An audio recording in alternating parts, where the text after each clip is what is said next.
Every cent misused is an opportunity lost. Corruption doesn't just steal money, it steals futures.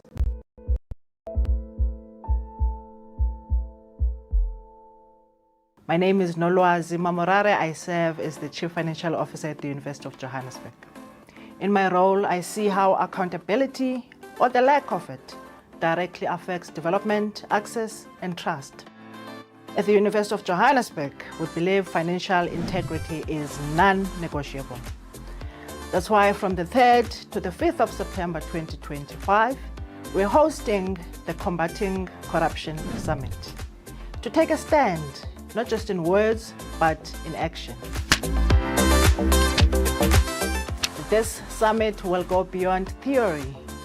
We will explore practical ways to safeguard public funds, innovative technologies that enhance transparency, and proven governance models that work. We'll gather experts, leaders, and change makers who are ready to drive accountability in every sector, including finance. If you believe in responsible stewardship, ethical leadership, and clean administration, this is where you need to be.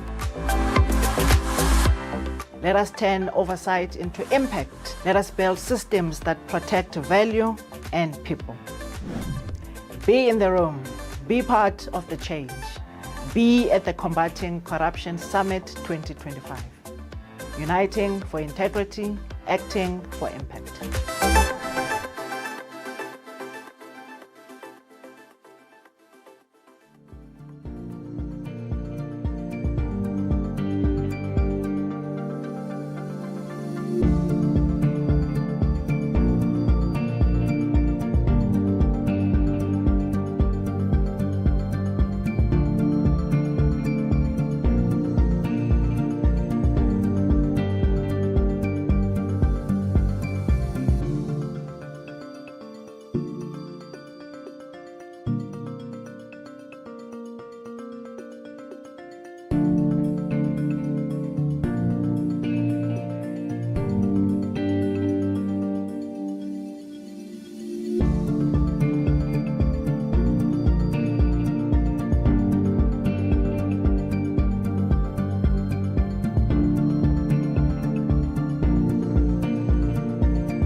Corruption is not just a crime, it's a crisis. But what if we could take intentional steps towards combating this scourge? From 3 to 5 September 2025, University of Johannesburg is hosting the Combating Corruption Summit, where bold ideas meet action and integrity will take center stage. From whistleblowers to watchdogs, from blockchain pioneers to policy reformers, UJ will bring together the brightest minds and the bravest voices. Why? Because it is time to face corruption head-on, to expose how corruption manifests, share tools that stops corruption, and to compile and sign a pledge to show a united stance against fraud and corruption. This is your invitation to stand for transparency, justice, and to invest in a future reimagined. Be in the room, be part of change, be at the Combating Corruption Summit 2025. Uniting for integrity, acting for impact.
Every cent misused is an opportunity lost. Corruption doesn't just steal money, it steals futures.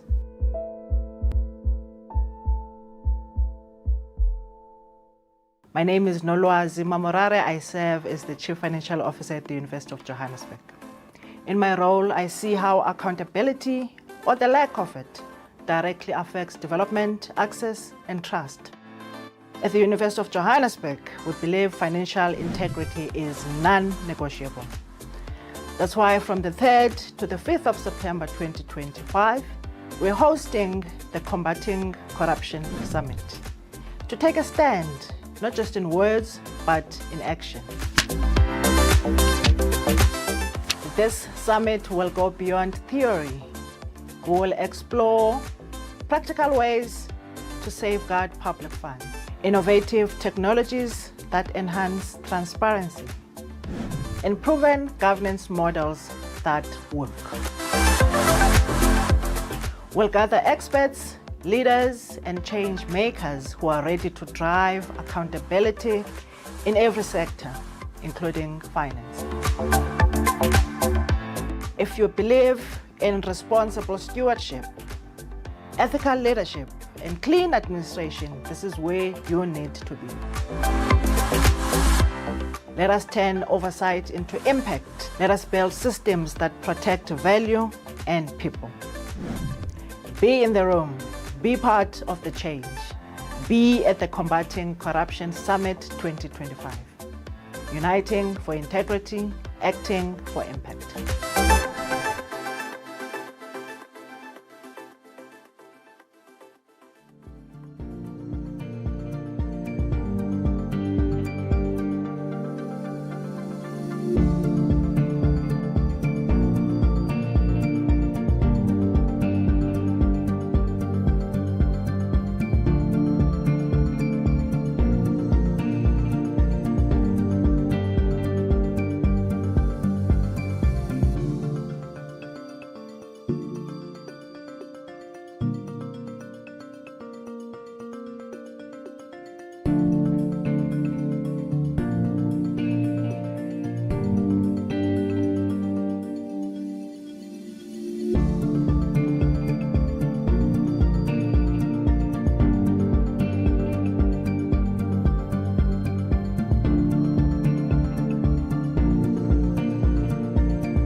But what if we could take intentional steps towards combating this scourge?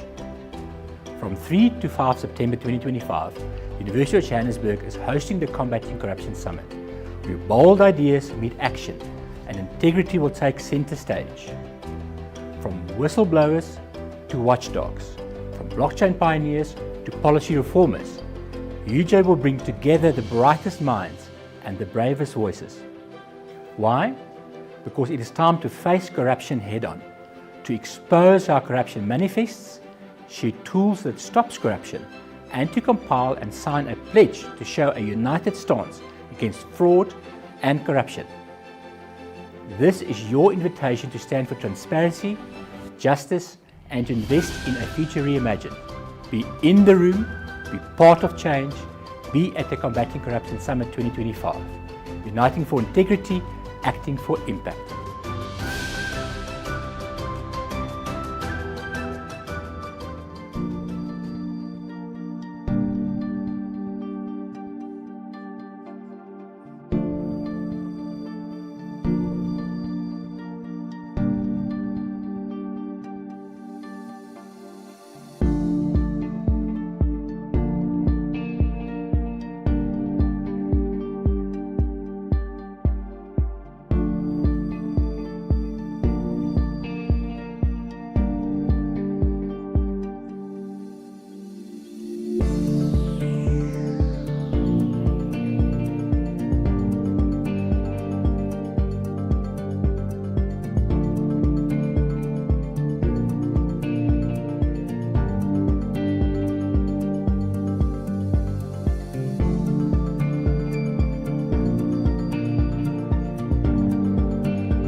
Every cent misused is an opportunity lost. Corruption doesn't just steal money, it steals futures.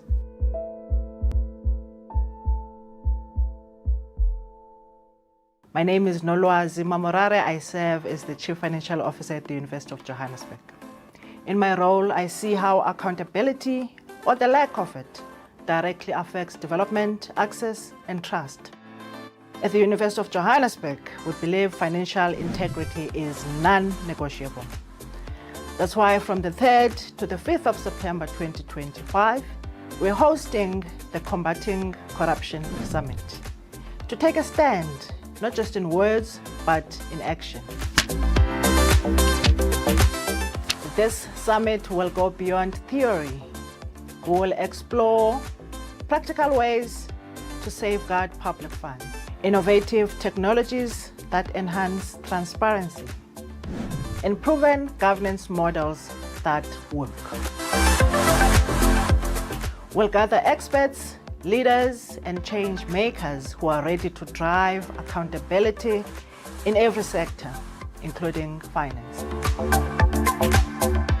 If you believe in responsible stewardship, ethical leadership, and clean administration, this is where you need to be. Let us turn oversight into impact. Let us build systems that protect value and people. Be in the room. Be part of the change. Be at the Combating Corruption Summit 2025. Uniting for integrity, acting for impact.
Corruption is not just a crime, it's a crisis.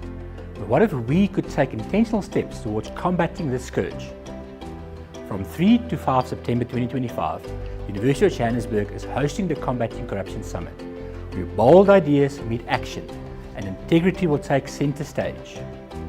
From whistleblowers to watchdogs, from blockchain pioneers to policy reformers, UJ will bring together the brightest minds and the bravest voices. Why?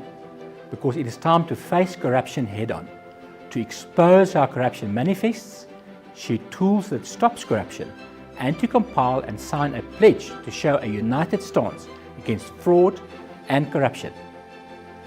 This is your invitation to stand for transparency, justice, and to invest in a future reimagined. Be in the room, be part of change, be at the Combating Corruption Summit 2025. Uniting for integrity, acting for impact.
Every cent misused is an opportunity lost. Corruption doesn't just steal money, it steals futures.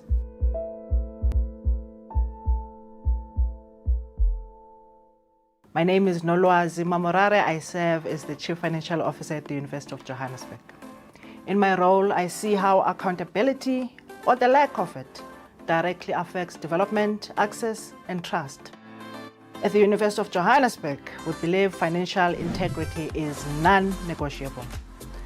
That's why from the 3rd to the 5th of September 2025, we're hosting the Combating Corruption Summit to take a stand, not just in words, but in action.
Good morning, ladies and gentlemen. Welcome to day 3 of this Combating Corruption Summit. Please welcome your host, MC, comedian, and program facilitator to the stage, a man who is the blind person's Ryan Gosling.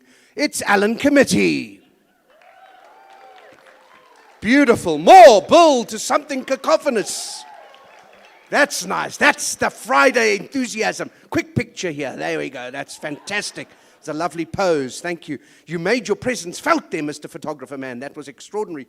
Welcome to Friday morning. It's Orange Friday at the great University of Johannesburg. I haven't disappointed. I'm going with it. I'm going full out. It's tremendous. That's not the only orange thing I'm wearing, but I will not reveal anything else at this time. We are delighted to have you all here. We've got a great day planned for you. As always, we must observe all the protocols. So I am welcoming the Vice-Chancellor and Principal, Professor Mpedi, the council members, members of the Executive Committee, dignitaries and heads of the anti-corruption agencies, all our international delegates and civil society leaders. We also want to acknowledge the presence of Princess Zibi and Chief Zibi. We'll be hearing from Princess Zibi later today.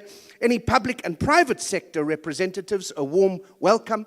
And since we're being very specific, I'd also like to welcome anyone who is slightly confused by the 5-3 split that Rassie Erasmus has called for tomorrow morning's Eden Park test.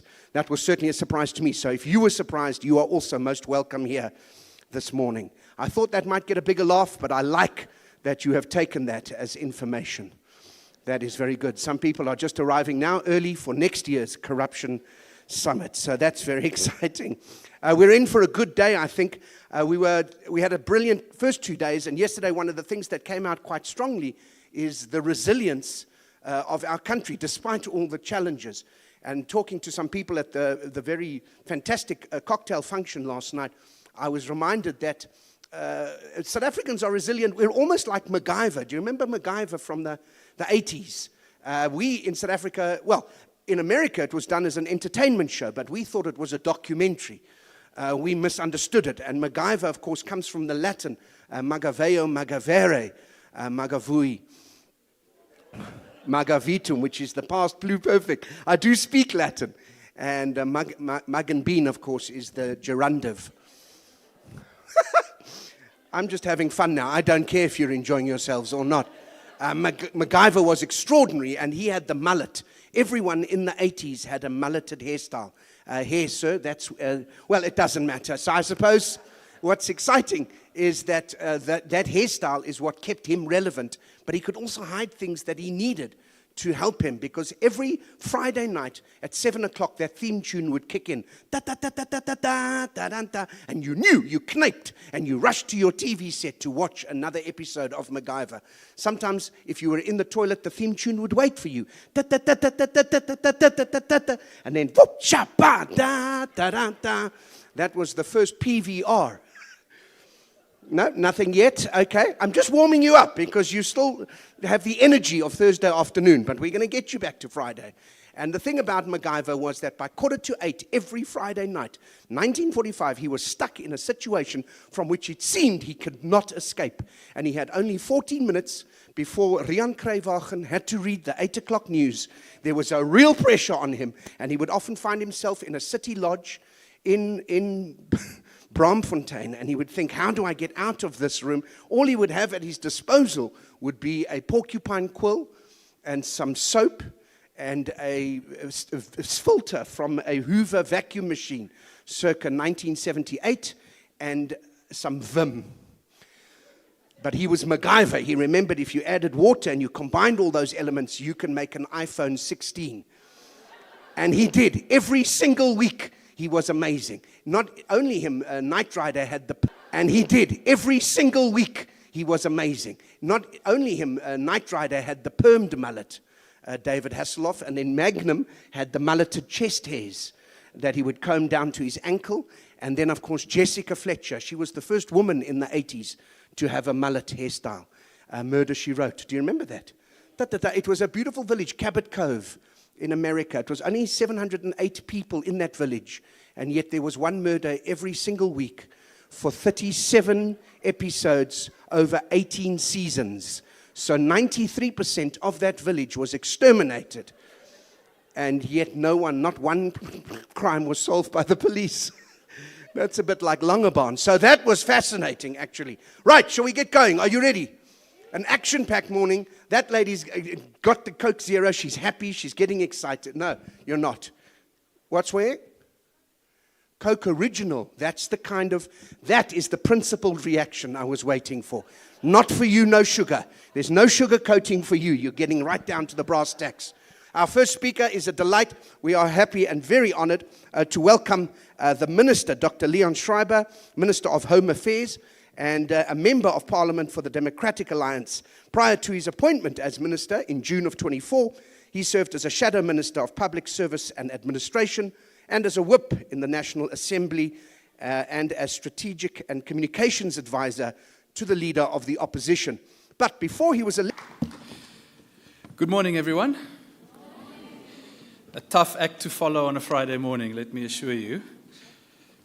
Let me start by recognizing the Vice-Chancellor of the University of Johannesburg, Professor Mpedi, the Chief Financial Officer, Ms. Mamorare, the Chief Operating Officer, Dr. Ralapeta, the Senior Executive Director, Professor Nkulunga, the Registrar, Professor Van Vieren, the Deputy Vice-Chancellor, Professor Khan, as well as Deputy Vice-Chancellor for Research and Innovation, Professor Paswana Mafuya, as well as the General Counsel of the University, Dries Pretorius. Ladies and gentlemen, good morning to all of you. It is a great pleasure and privilege to join you this morning in reflecting on the major inroads that Home Affairs is making in the fight against corruption. While we still have a long way to go, I am here this morning to report that a little over a year into the 5-year term of the Government of National Unity, Home Affairs is indeed beginning to win the fight against corruption. That I am able to make this statement today without being laughed out of the room, like I would have been probably a year ago, serves to demonstrate both how deeply associated with corruption Home Affairs had been for far too long, and how much progress we are now making. As we reflect together this morning on that progress, and critically on the lessons it holds, we have to start by not beating around the bush. The Department of Home Affairs was a ground zero site for the grand corruption project known as state capture. It is in this department where the Gupta leaks exposed how Gupta family members who did not qualify in terms of the law were granted citizenship. Over the years, that example of impunity cascaded throughout the administration as Home Affairs sadly became synonymous not only with long queues and poor service delivery, but also with corruption. And this phenomenon was not limited only to Home Affairs. Once the message went out under state capture from the very top of government that public services could be treated as personal fiefdoms to enrich politicians and their friends, the floodgates opened. As a result, syndicates took hold wherever value could be extracted. Wholly abnormal concepts, which I know you have discussed over the last few days, such as construction mafias or water tanker mafias, have become normalized in our society. This pattern of syndicated behavior, where people inside government conspire with people masquerading as private businesses, is visible throughout the state. During the launch of the Border and Immigration Anti-Corruption Forum earlier this year, I warned that South Africa is increasingly becoming a syndicate society. I want to repeat that warning to this esteemed gathering here today. I also want to emphasize that we must never think that the formation of these syndicates and the loopholes in government systems that they exploit are accidental. They are not. This is deliberate. Things aren't broken in the state by accident. They are broken on purpose because there are people who benefit from broken systems. As a result, the only way to tackle corruption systematically is to repair the systems themselves. Now, as South Africa increasingly morphed into a syndicate society, Home Affairs was most certainly not spared. Syndicates formed wherever services of value had to be rendered. From visas to the green barcoded ID book, weaknesses in the system of document issuance were engineered and exploited deliberately, enabling syndicates to extract bribes in order to issue documents to people who were not entitled to it. And once that particular act of fraud had been committed, there is a cascading effect throughout society as people use those documents to enact or participate in other fraudulent activity. So whether it was a minister irregularly issuing a naturalization certificate to a Gupta family member who was not entitled to it, or an official issuing an ID book to someone who does not qualify for it, corruption had become an accepted norm that infected the system and culture from top to bottom. But now, the good news is that under the GNU, a very different message is going out. It was not by accident that one of my first acts as minister was to revoke the citizenship of those same Gupta family members. The message now with that act is the polar opposite. Not only do we condemn corruption in all its forms, but we will not hesitate to act to right the wrongs of our corrupt past. Individual accountability, ladies and gentlemen, is the first building block of our approach to washing the stain of corruption and state capture from not only the Department of Home Affairs, but the entire ecosystem that includes the Border Management Authority and the government printing works. Through holding accountable people involved in corruption, both inside and outside the department, we are dismantling the syndicates that took hold over many years. A key part in our progress is the partnership that involves a team of forensics experts led by former Director General in the Presidency, Dr. Cassius Lubisi, who have used big data analytics to pinpoint officials involved in acts like visa fraud, as well as our partnership with the Special Investigating Unit, the National Prosecuting Authority, and law enforcement partners. I hope some of them are in the room this morning, and I want to use the opportunity to thank them for the collaborative work that is ongoing. This partnership culminated in the formalization of the Border and Immigration Anti-Corruption Forum earlier this year. The power of this collaborative approach ensures impartiality and objectivity, eliminating the potential for internal biases and cover-ups that have plagued such proceedings in the past. It's very simple. When you bring in people from the outside, it's much harder for corrupt officials in a department to justify their actions. Thanks to our commitment to enforcing individual accountability and through this collaborative approach, we have so far dismissed a total of 54 officials from the Department of Home Affairs and the BMA just between July last year and August this year for offences including fraud, corruption, and misconduct. It proves that it doesn't have to take years. It proves that people don't have to sit on full paid suspension at home for months. It proves that where there is a will, there is a way. While this is a strong start, I also want to emphasize that we are far from done and that the journey we are walking in Home Affairs is far from complete. But what I can assure you is that we will not stop until we have purged each and every official who abuses their position for personal gain. That 54 is going to grow, ladies and gentlemen. Even more significantly, perhaps, is that 8 of these individuals have already been convicted and sentenced to prison terms of up to 18 years each, sending a clear message that there will be no impunity for those who betray public trust. Another 40 disciplinary cases, including 31 from the department and 9 from government printing works, will be completed in the coming months in terms of due process.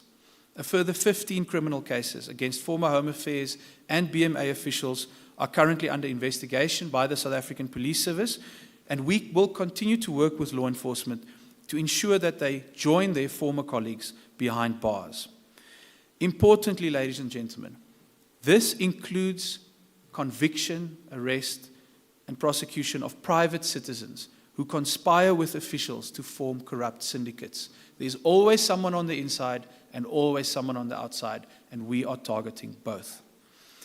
I also want to highlight a very important breakthrough that this forum and this work has delivered in the form of a landmark and precedent-setting ruling from the Labour Court, which now allows external chairpersons to preside over disciplinary hearings. Again, bringing impartiality into play, avoiding those syndicates from protecting each other, has been an important breakthrough that is now codified in terms of the law. And I urge all government departments to use this precedent created by Home Affairs to mitigate the risk of those internal cover-ups. But one of the important messages I want to share this morning is that enforcing accountability, as fundamental as it is only one part of the equation. It's not the full picture. The other pillar of our anti-corruption campaign is often neglected in public discourse, even though it is arguably even more important to preventing recurrences of corruption. Beyond accountability in the form of firing and imprisoning corrupt officials, the Home Affairs ecosystem under the GNU is guided by our commitment to systemic reform, largely but not exclusively built around digital transformation, around technology. If we think that our job as political leaders is merely to catch and discipline wayward officials and other members of corrupt syndicates, then we will fall short. Our aim should not only be to punish corruption, it must be to prevent it from occurring in the first place. Prevention is better than cure, as they say. And that is the perspective we need to bring to the fight against corruption. This means that when an act of malfeasance is uncovered, it is not enough to ask who did it. An even more important question, and a question that is often lacking, is how did they do it? Allow me to give you a practical example of what I mean by this. Some of you will remember, shortly after I assumed office in July last year, a group of 95 Libyan nationals were discovered at what appeared to be a security training camp in Mpumalanga. The media and public discourse focused on this case as the implicated individuals were exposed, arrested, and deported. But the real question in this case related to how they got into the country in the first place. Long after the media attention died away, we continued to work to answer this question, as I was determined to understand what kind of system could possibly have allowed this to happen. And I add that they legitimately came into the country. They were processed correctly by the BMA as they entered South Africa. I soon got the answer to this question. The Libyan nationals were issued with real study visas that they were not entitled to by an official employed by the Department of International Relations and Cooperation, stationed at the South African mission in Tunis, in Tunisia. This, for me, was the real scandal, that these visas were nothing more than handwritten pieces of paper. How was it possible, ladies and gentlemen, that in the year 2024, in the age of artificial intelligence and self-driving cars, the most developed country on the African continent still used pens and pieces of paper that can obviously be manipulated to grant access into our country? How neglectful and disinterested in serious reform must a society be to allow such a situation to persist for decades on end, when all the technological solutions are out there? This incident only served to reinforce our determination to fully digitalize and automate South Africa's visa system. The Libyan case made it clear that outdated, manual, paper-based processes provided the opening that syndicates used to illegally issue visas. Just a year later, this reality of paper-based, handwritten documents will change fundamentally when we shortly begin to roll out the world-class new electronic travel authorization system that we built right here in South Africa. It will use the same principles successfully used by the South African Revenue Service, which is one of our biggest partners in these reforms, to completely automate not only the application process, but also the adjudication process for visas. Applicants will need to apply online, scan their passport, take a selfie, and provide other required information. Through machine learning technology, the ETA will check 40 different features of their passport to ensure that it is authentic. It will match their selfie to the photo on their passport, and when they arrive at a port of entry in South Africa, a camera will confirm that the face of the traveler who has arrived is the same as the one who applied. This will eliminate the scope for human interference, bias, and corruption. In the first phase, we will roll out the ETA for simpler applications like tourist visas shorter than 90 days. But over time, our ambition is to roll it out for every visa category. And I want to say, this would actually take South Africa from being a laggard that was still using pens and paper 12 months ago. And if we digitalize our entire visa process for all categories, we will become the best in the world. We will go from way behind to a world leader if we back this technological reform.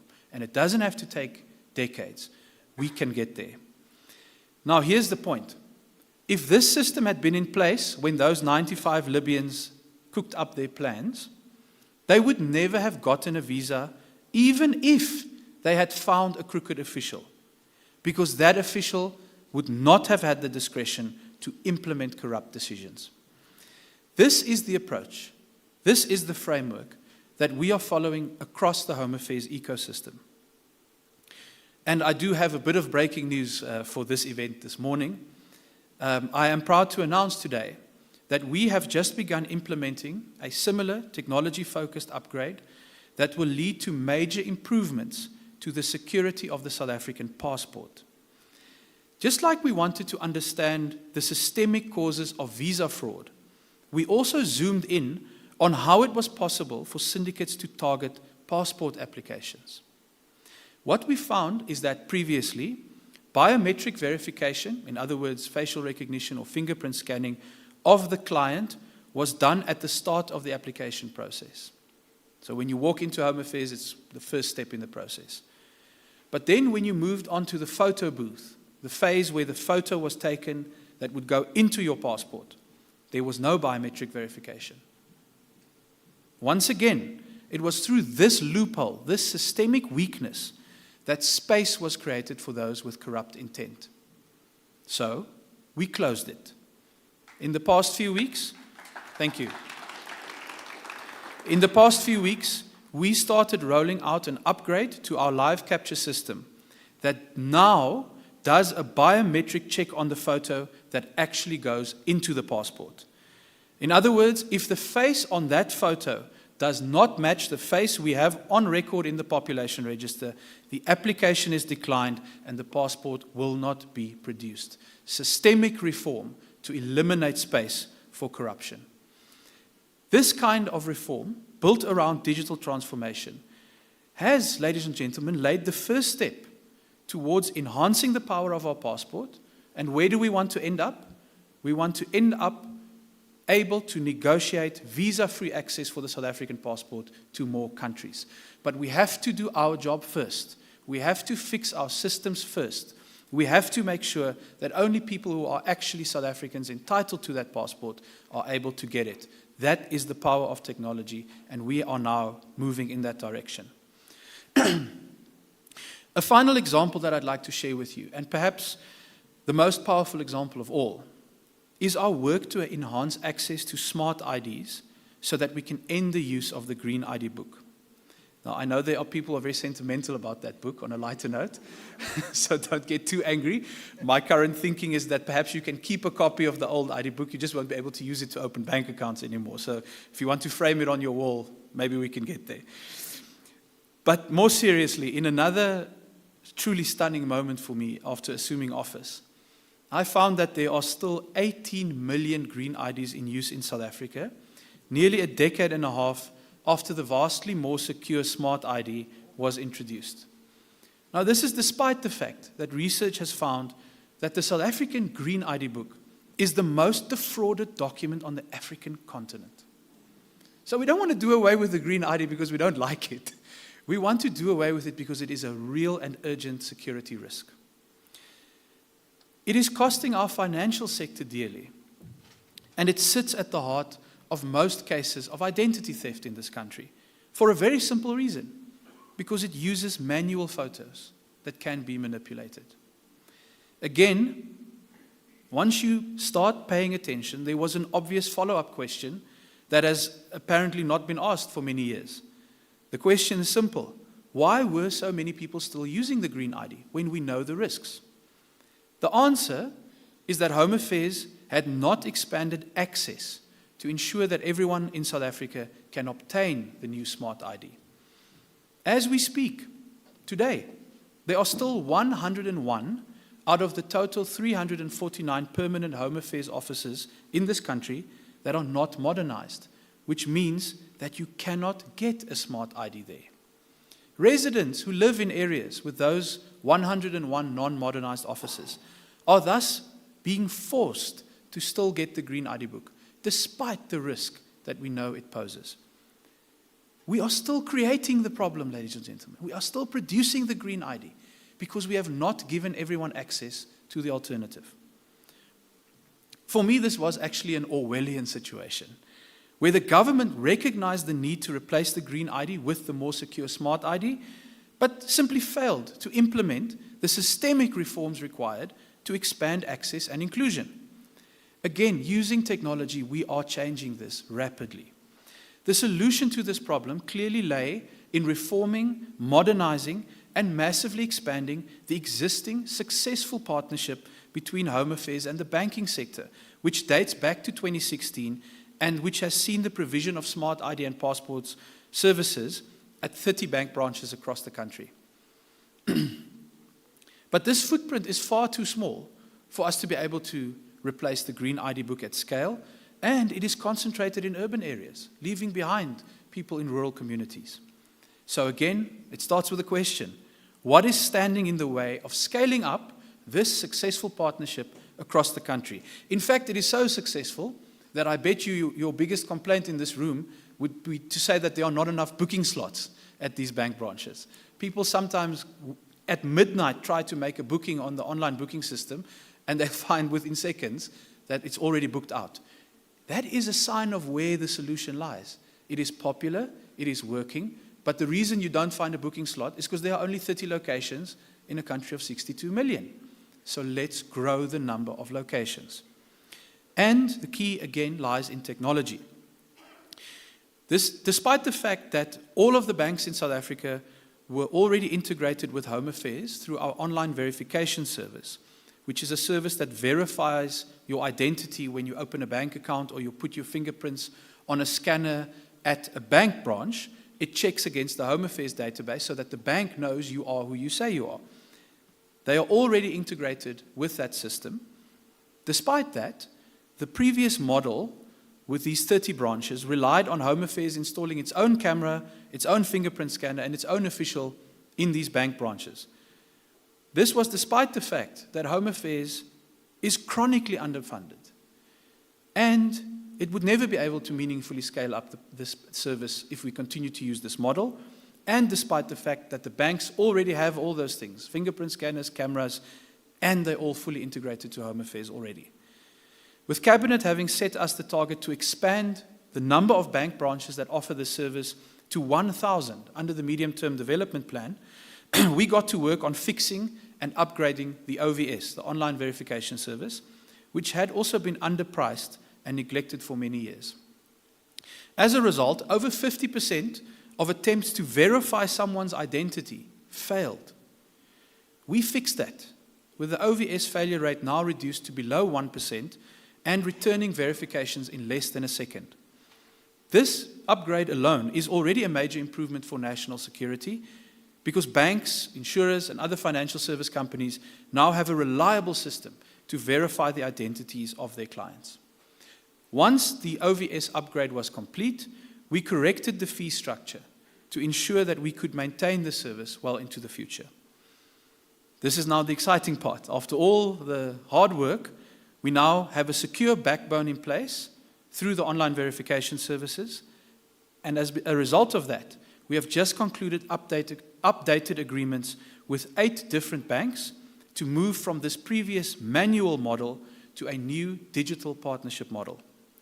As a result, from October, many more bank branches across South Africa will begin to offer biometrically secured Smart ID and passport services. Let me just point out how powerful technology is in this journey. There is no role for any official in that bank branch. There is no role for any person in that process. the application that you will make in your bank branch will be based on facial recognition and fingerprint scanning. So you will walk into that location. It is simply the front end of the system. You will punch in your ID number. You will unlock your profile with your biometrics, and then you will use that facility, the same one you use for online banking, for banking in that branch, to order a smart ID or a passport. And once it works, ladies and gentlemen, it is going to expand access on a massive scale. Based on the commitments we have already received from the banks, we are likely to have hundreds of branches online within the next 12 months, with a specific focus on rural and underserved areas. Let me say again, there are 349 Home Affairs offices currently. 101 of them don't even offer smart IDs and passport services. So we are going from 248 locations where you can get this secure document to probably 1,000 in the next 12 months. That is access, that is inclusion. Additionally, the same technology that is used in bank branches is also used on digital banking apps. I see some people with their phones up here. This means that you will soon be able to apply for your smart ID and your passport on your banking app and eventually have it delivered right to your doorstep. This is what we mean. This is what we mean with our vision to deliver Home Affairs at home. Instead of you having to travel hours going somewhere to get this critical service, we are decentralizing it to you. And it is going to ignite a service delivery revolution in this country. And I want you to, once we get this right, I want you to demand the same of other departments. We don't want other departments forcing you to go and stand in a queue. If Home Affairs can do it, everyone else can do it. So that's the deal I want to make with you today. Now, in addition to being a game-changing pro-poor and pro-inclusion reform that will dramatically cut those queues and travel times, specifically for the most vulnerable members of our society, this expansion in access through technology will also enable us to finally end the status of the Green ID book as a legal form of identification, thereby eliminating one of the greatest sources of fraud in Africa. We are following this same blueprint to deal with bribery and corruption in the border environment. Once again, it is only possible to bribe an official to gain entry into South Africa if that official has the discretion to make that decision.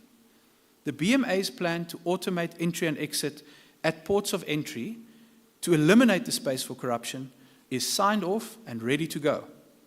However, I must emphasize that the long-standing crisis of underfunding at the BMA has become acute, and we will not be able to secure the in-border environment until that is resolved.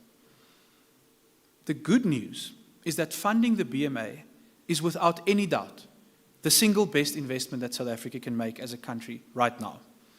By implementing the vision for a digitally transformed border environment, we will clamp down on illicit trade and migration, we will increase tax revenue, and we will reduce the cost and burden on law enforcement in the country. Funding the BMA is an investment that will literally pay for itself. And we must all advocate now for an urgent resolution to the funding shortfall, especially given the demands from society that politicians must stop talking and start taking action on illegal migration. We have all the tools in place, all the technological plans are laid, but government needs to fund this now. Ladies and gentlemen, combining a ruthless focus on accountability with determination to reform the Home Affairs ecosystem from the ground up is the reason why we are starting to win the fight against corruption in this sector. I repeat that the fight is far from over, and we still have a long way to go. But the commitment to punishing wayward officials without fear or favor, combined with recognition of the many hard-working Home Affairs staff members who go out of their way to serve the public under very difficult circumstances, is starting to change our internal culture. Instead of dishing out citizenship to the Guptas, we are dishing out consequences to criminals. At the same time, we also understand that our responsibility goes beyond that. Under the GNU, we are moving with urgency to use technology to systematically close the loopholes that syndicates use to commit acts of corruption in the first place. To turn this aim into reality, leadership, vision, attention to detail, and an unwavering commitment to systemic reform is required. The job of political leaders is not only to be seen to be doing something about the symptoms of problems. It is actually to do something about the systemic causes of problems. In turn, the job of the public is to galvanize behind and protect anti-corruption efforts against those who would want to prevent reform and who want to preserve the syndicates that threaten the future of our country. I say again, systems aren't broken by accident. They are broken on purpose. There are people who are deeply vested, who are making money out of the problems at Home Affairs and other parts of the state. It is our job collectively to defend reform against those people and ultimately to defeat those syndicates. Our ultimate collective goal for Home Affairs, but also for the whole of South Africa, should be to empower genuine reformers who can build systems that become impenetrable to those syndicates. So, ladies and gentlemen, that the next time when a criminal syndicate attempts to capture our state from the very top, they will run into a brick wall deliberately built to not only undo the effects of state capture, but to prevent it from ever happening again. I thank you. Thank you very much, Minister. If we can invite you to have a photograph taken, perhaps just, I'm going to show it to you now. You just go and stand there in the center, have a lovely picture taken, and you'll be joined here by General Counsel. Yeah.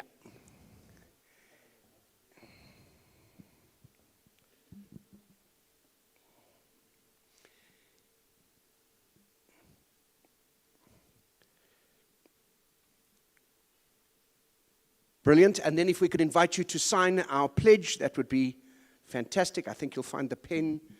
They tell me the pen might be on the other side of the... Where did they put the pen? Should we get a pen? We may need to... There it is, hidden under the flowers, as it always is. That's where pens hide themselves. And then, Minister, I wonder if you... I'd like to hand in my... Well, is this not the place to start? It's now. So if you could give me some... I'm with F&B, and I can't get a booking at the moment. So if you could call on your behalf, I think they'd take the booking. And then I could actually get a... Can I see it? Yes, you can see it. You can look at the picture. It's been biometrically... Oh, that was the bribe from earlier. It's quite a nice picture. It doesn't look like me anymore. You're very young on this picture. All right, calm down. I haven't said anything about you. I've only been nice to you. It's lovely, isn't it? You see the vulnerability of this. It's so quiet. That was when I was young and gorgeous and free 6 years ago. Anyway, please, a big round of applause. Thank you very much for a brilliant presentation. We're very grateful.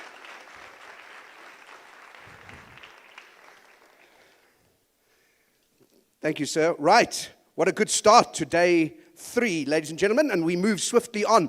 We're about to have our first panel discussion for the morning, and I'm going to welcome to the stage our moderator, Tsepo Moleko. I think he should be standing nearby, and as he comes onto stage, he'll be followed by the panelists that he will introduce as we unpack the topic, Tech-Driven Integrity, Bridging Innovation and Accountability.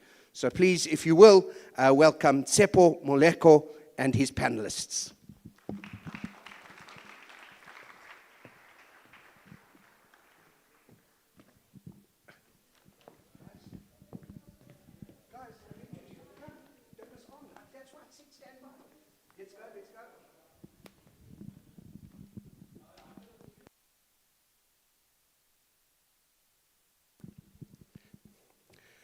Apologies, we were just getting their facial recognition biometrics sorted, and we've realized that all the panelists are meant to be here, so that is fantastic.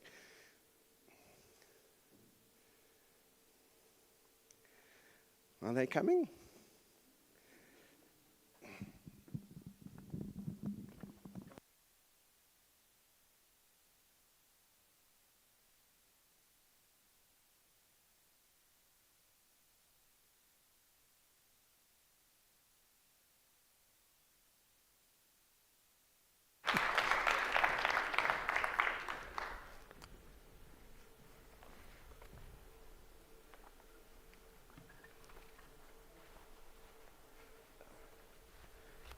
Good morning, everyone. Welcome to the session about tech-driven innovation and accountability. I'm going to introduce my esteemed tech colleagues. Backstage, we had a nice discussion about AI, machine learning, cybercrime, which is my favorite topic. And then we had to stop and be called on stage, so we're still going to continue the discussion backstage. Just by way of introduction, my name is Tsepo Moliko. I'm from ENS Forensics. I deal with specifically with cybercrime investigations and data analytics. I'll go with my colleague Simpio on my right, on my left. Thank you. Hi. Good morning, colleagues. My name is Dr. Simpio Maisela. I'm from a company called SS Consulting. We are a cybersecurity firm established in 2017. We focus mainly on the full spectrum of cybersecurity. Thank you. Good morning, colleagues. My name is Nishal Mewalal. I'm the former Chief Executive of the South African Banking Risk Information Center. I currently run a practice called Converge Advisory, and I'm looking forward to the engagement today. Morning, everybody. I am the rose amongst thorns. My name is Tayuba Solomon. I am the Head of Technology and Communications at the law firm Cliff Decker Hofmeyr. And I obviously specialize in all things related to cyber, so have a big focus on cybercrime, data protection, AI, telco and technology. So very happy to be here with you this morning.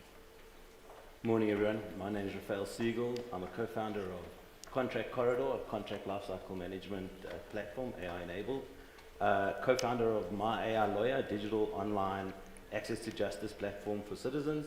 And run a business called Legal Interact, so a software practice product for law firms. Thank you. So we're going to be talking about tech-driven integrity. As you are all aware, technology is all around us, and we're going to apply that technology when it comes to fraud and corruption. When we talk about fraud and corruption, and cybercrime, it's things that we deal with on a daily basis. We deal with data breaches, malware, as well as ransomware, phishing attacks, and email compromises. Now, all of these have one thing in common. They require the users to provide access to the technology. And now we're going to be talking about the other side, because fraud happens on technology, and is actually technology enables some of the fraud that we deal with on a daily basis. Just an interesting stat, when it comes to data breaches, it's reported that on average it takes about 200 days for companies to actually detect that there was a cyber breach in your organizations. And it takes another 70, 80 days to actually contain it and eventually then eradicate the remnants of the fraud. So we're going to be talking about those interesting facts and how data-driven integrity and accountability actually can apply on the prevention side of that. So we're going to be talking about AI, which I know is some of my panelists' favorite topic, machine learning, biometric verification, which is my favorite topic other than cybercrime, because I used to watch James Bond movies back in the day, and actually AI, if you watch them now, you'll see that AI was actually applied in those movies back then. Biometric access, retina scans were actually applied back then, but we didn't call them that. Obviously, the technology has moved on and it's more sophisticated now.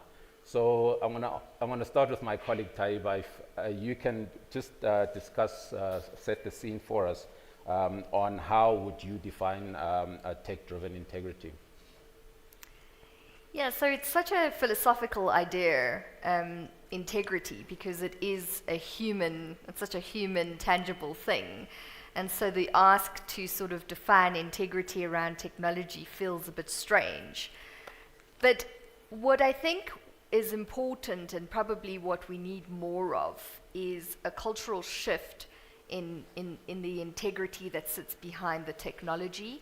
And the technology, many types of technology that are used in the context of fraud or corruption, or illicit financial transactions are basically built around transparency. And what we need is technology that is effectively going to give us that there are automated processes that users understand and are able to interact and capacitated for that use of that technology.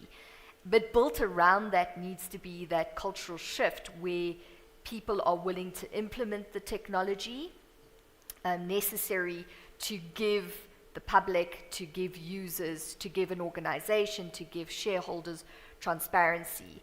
And so that transparency is basically driven by what do you operationally need in a technology environment, and what is integral to that environment. And so there are various types of technology, I'm sure we'll talk about it, but in essence, probably the biggest feature of what is integral from a tech perspective is transparency, and technology is well placed to give that to us. Thank you. When it comes to the technologies, especially in the cybersecurity space, Simpiwe, which technologies such as AI, blockchain, and other open source platforms are presently deployed when there is a fight against fraud and corruption? Okay, that's a very good question. I think when we talk about AI, especially in the cybersecurity space, I think the dialogue needs to, commence in the genesis of AI. AI starts with machine learning, and in the cybersecurity space, we've been using machine learning algorithms to search through, a number of event logs that occur, and AI has accelerated that process in terms of how we, able to identify threats and how to correlate threats within an environment. It has done a great deal of work in that space. And when it comes to blockchain, also we're seeing blockchain being used in a great extent in terms of, like for instance, the South African Reserve Bank back in 2018, they started a project called Project Coca, PK1. It was done in 2 phases in actual fact. PK1 was more interested in inter-account settlements, and blockchain did a great deal in terms of ensuring that those transactions, there's transparency, which minimizes any alterations that may come and any illicit fraud that can be involved in that space.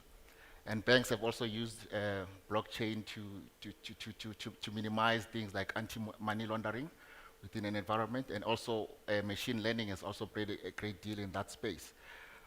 But in my opinion, we haven't fully utilized the capabilities of, because now remember, it's an evolution. AI did not just sprang on us. It's been there for quite some time.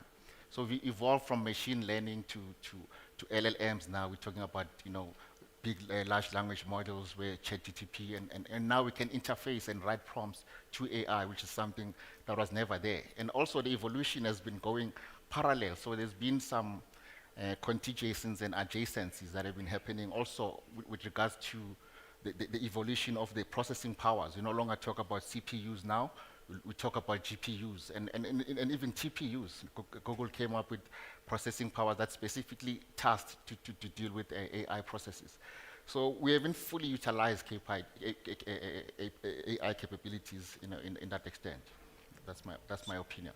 So our job's safe, Simpiwe, are we going to be replaced by these AI models? And I think everyone wants to, I'm interested in that. That's a good question, and I think we need to bring comfort to people. It's not the first time where we've seen technology coming in and threatening jobs.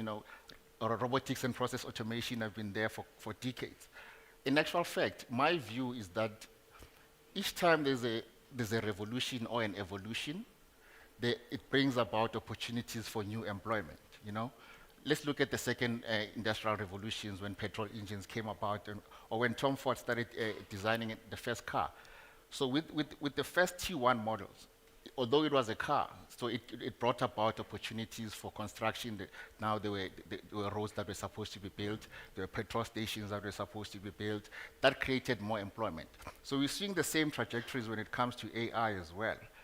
New employments or job opportunities are coming. So prompt engineers now are a huge requirement, So with every evolution and revolution, there are possible opportunities for employment. So AI is not meant to replace human beings. It's meant to accelerate the work that we do. That's what you... Yeah, sure. I think what's really interesting is that when you start to talk about blockchain, it's really meant to be this transparent ledger that's on the cloud. And then what happens is people go as developers and they layer on something like the Monero coin, which is a private coin. And so notwithstanding that, you know, you've got all of these processes in place now, your customer, FIC, all of that. You take your rands, you convert your rands into a platform, into a USDT, it's a tethered account. You can't just go buy this private coin.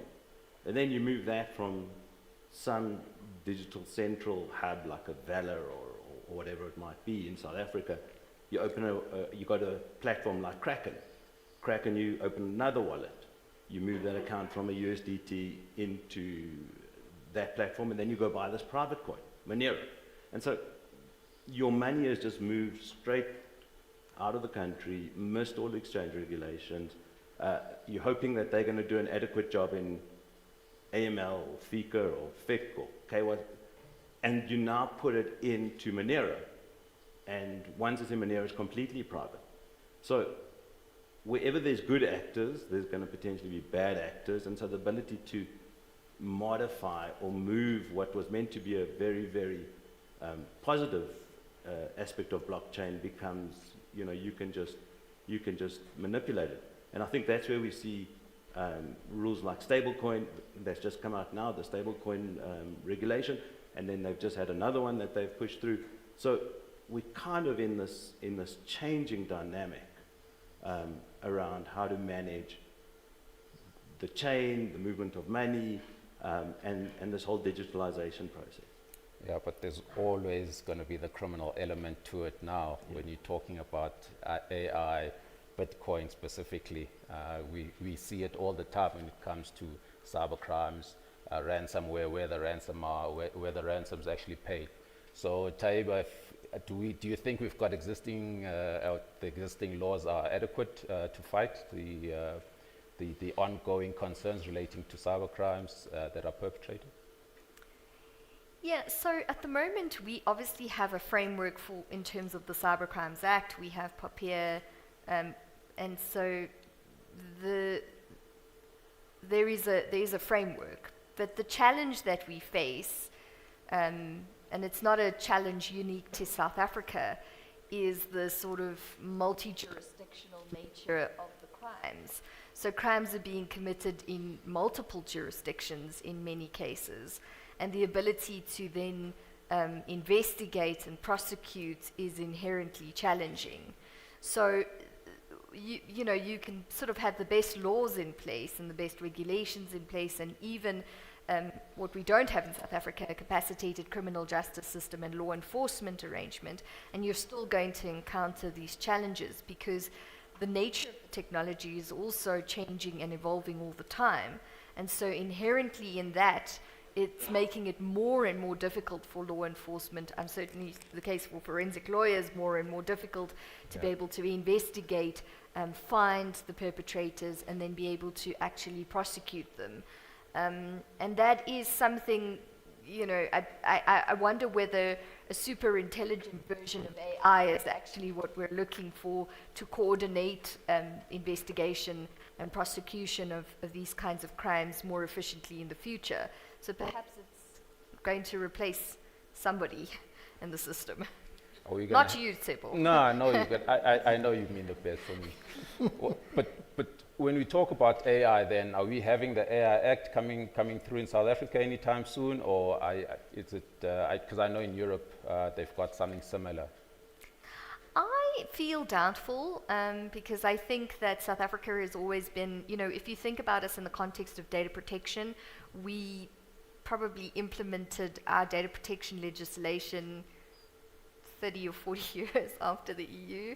So it is a mammoth type of implementation because you have to capacitate and operationalize, and they are facing those challenges at the moment. I think the challenge is that the technology again is evolving, and so it becomes very difficult to regulate. I don't foresee that we will have regulations in the short term. we do have a policy in place at the moment that has been a national policy in terms of AI that has been implemented, but in essence, I don't foresee that we're going to have dedicated legislation. I think we will see more likely legislation that will come for specifically intellectual property rights before we will see an AI Act in the greater scheme of things. I also think you'll see some more detail that will come out of the data protection space, so for the protection of typically consumers, I tend to think. And then the next set of regulation that will, I think, potentially become more important is regulating AI agentics because of the impact that it will have on employees. So being able to sort of potentially protect employee rights when you consider the impact of agentics. I don't think that that will come in the short term necessarily, but I think it will come before a big AI Act. And then there's the ethical part of it. Are we being surveillanced by these companies when we use AI? Perhaps, Michelle, you can just talk to us about that, because I know this is a topical issue when it comes to surveillancing of people and the usage, especially with location tracking and all of those things. Yeah, no, thank you. And that's a difficult question, no? But let me say that in terms of technology, well, let's start with the law first. I think everybody is quite aware that most of the surveillance issues that go on with the tech that we have, and keep in mind that almost everything we have generates some form of metadata that allows a developer on the back end to understand things about you and draw inferences about your conduct and what you're doing. Most of those laws actually sit in contractual obligations. And the data itself, as you know, is protected by the data laws of our country.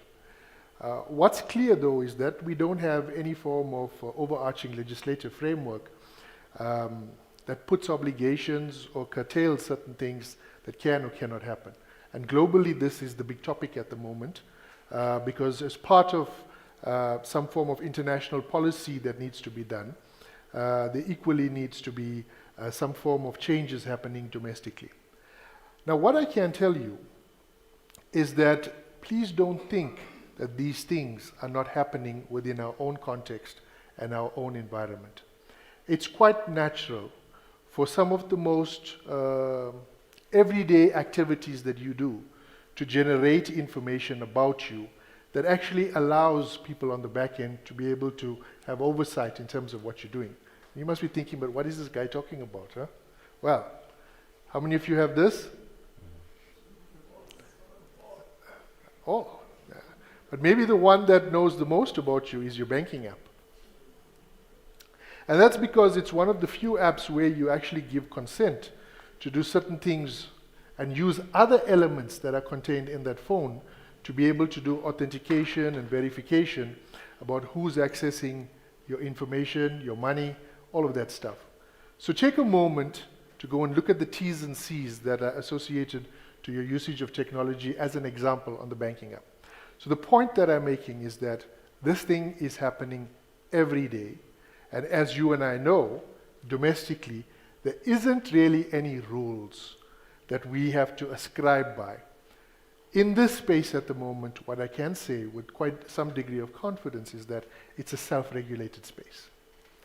It's how you structure the rules, how you make the rules, how you choose to enforce the rules, and you are basically doing it upon yourself.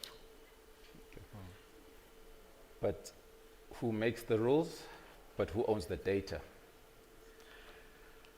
Well, I think the law carves that one out, right? At the end of the day, you are the owner of the data that is on your devices, it's your life, but you give permissions. And the problem with giving permissions is something that I have regularly spoken about in public, is that we don't pay careful attention to the types of permissions that we give. Often it's just, yes, I want the app, so click, click, click, click, click, click, click. And maybe again, go to your device, take a look at the number of clicks that you've made, that you've allowed the app to do location tracking on your movement. I mean, sometimes I wonder, why does a app that allows you to scan a leaf and check what kind of disease this plant has, needs to know your geographic location about where you're scanning this plant, right?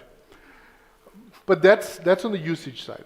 But on the other side of the equation, for those of us who have spent some time in the law enforcement and the security services, we know that this is golden. We know that through these things that you click and you allow, it opens up an entire capability to be able to monitor and understand what a criminal is doing or what a threat actor is doing, and that truly is a game changer. And there are many investigations that have went ahead simply because when the individual executed transactions using a device, allowed this data to be collected on the back end. And this data on the back end then was able to be used to triangulate. And even long after individuals do things, there's a thread left. I remember back in the day when I was doing some of these things, you know, simple things like Twitter would leave a thread. Geolocation associated to transactional information tells you where the person is. Even just simply opening the app and looking at how many 5 rands you've got left in the account, everything leaves a footprint, and you're able to draw a digital footprint on that individual. Are there any international laws that, especially in the SADC region, that we should abide by, especially with fraud prevention and detection, and in fact investigations as well, that we should start thinking about in the SADC region to, as well as maybe include Interpol in some of these discussions, Taiba, that you think we should be thinking about in this space? Because we use data. Our data is stored with Meta, for example, in the US. They track some of the things that we do. The data is sitting with banks, and those two entities aren't talking to each other, specifically with cybercrime and how we deal with cybercrime investigations. Are there things that we should be looking at with regards to international standards, laws, maybe in the SADC region for a start, and then in the entire world that we should be looking at? It's a mammoth task because of the interoperability between systems and the ability for organizations that are in different levels, different systems, different levels of capability. In Africa, for example, we are still struggling with internet penetration in some cases. So the ability to actually leverage a cohesive and coherent type of process. I don't believe that regulation on its own is the solve for a problem like this. It is really capacitating people and giving them necessary capabilities, technology capabilities, to be able to make those interventions. But it would be, I think, very helpful to see cooperation. A lot of this is dealt with at the private sector level at the moment. So, the private sector is having to make those interventions for organizations by implementing technology for its AML compliance, for its FICA compliance, for KYC, and all of that is already being implemented in some shape or form.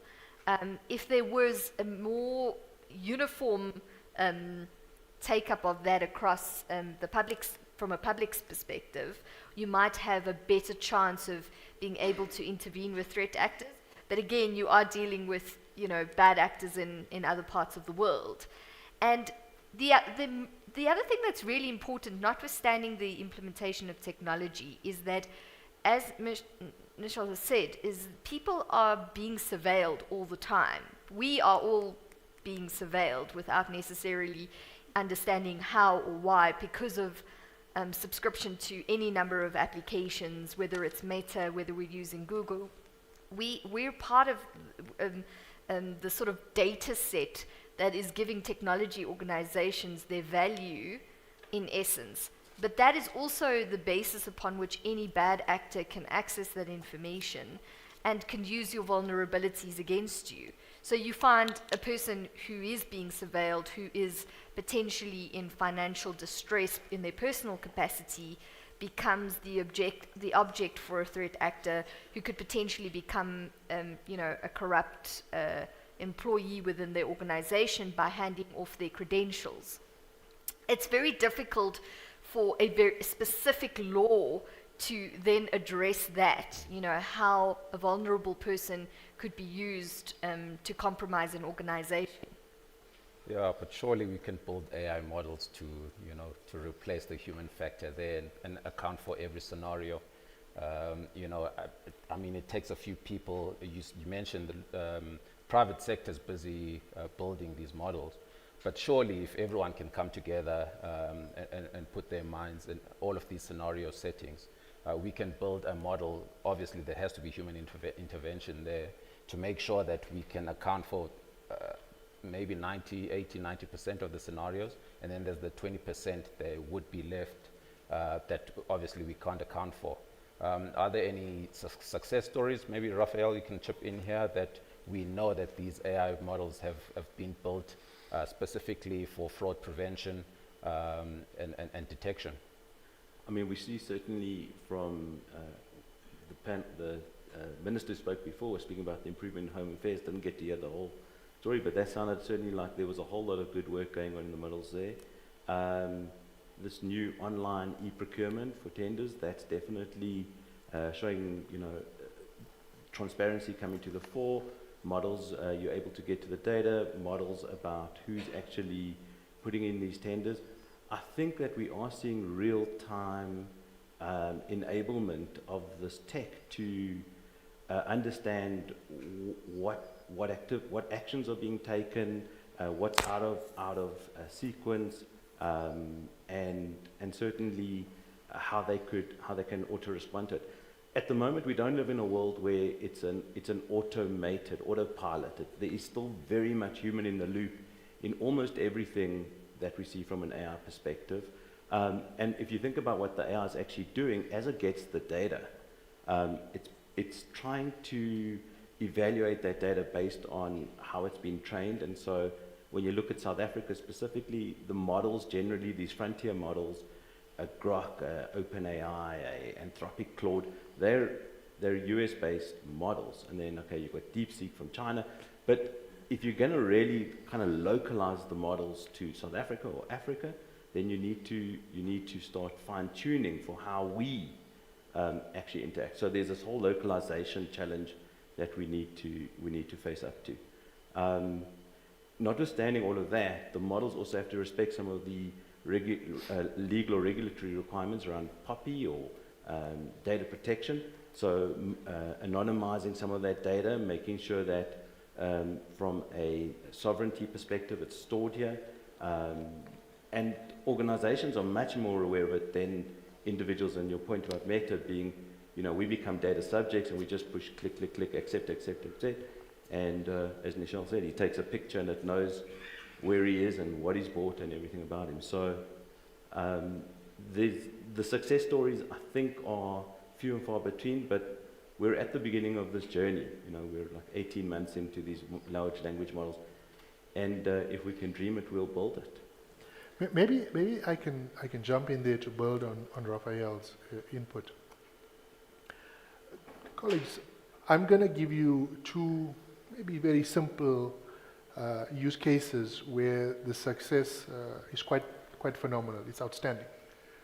But when you look at the technology from a crime perspective, you need to understand whether you want to weigh the success on the prevention side, because using this type of technology to prevent,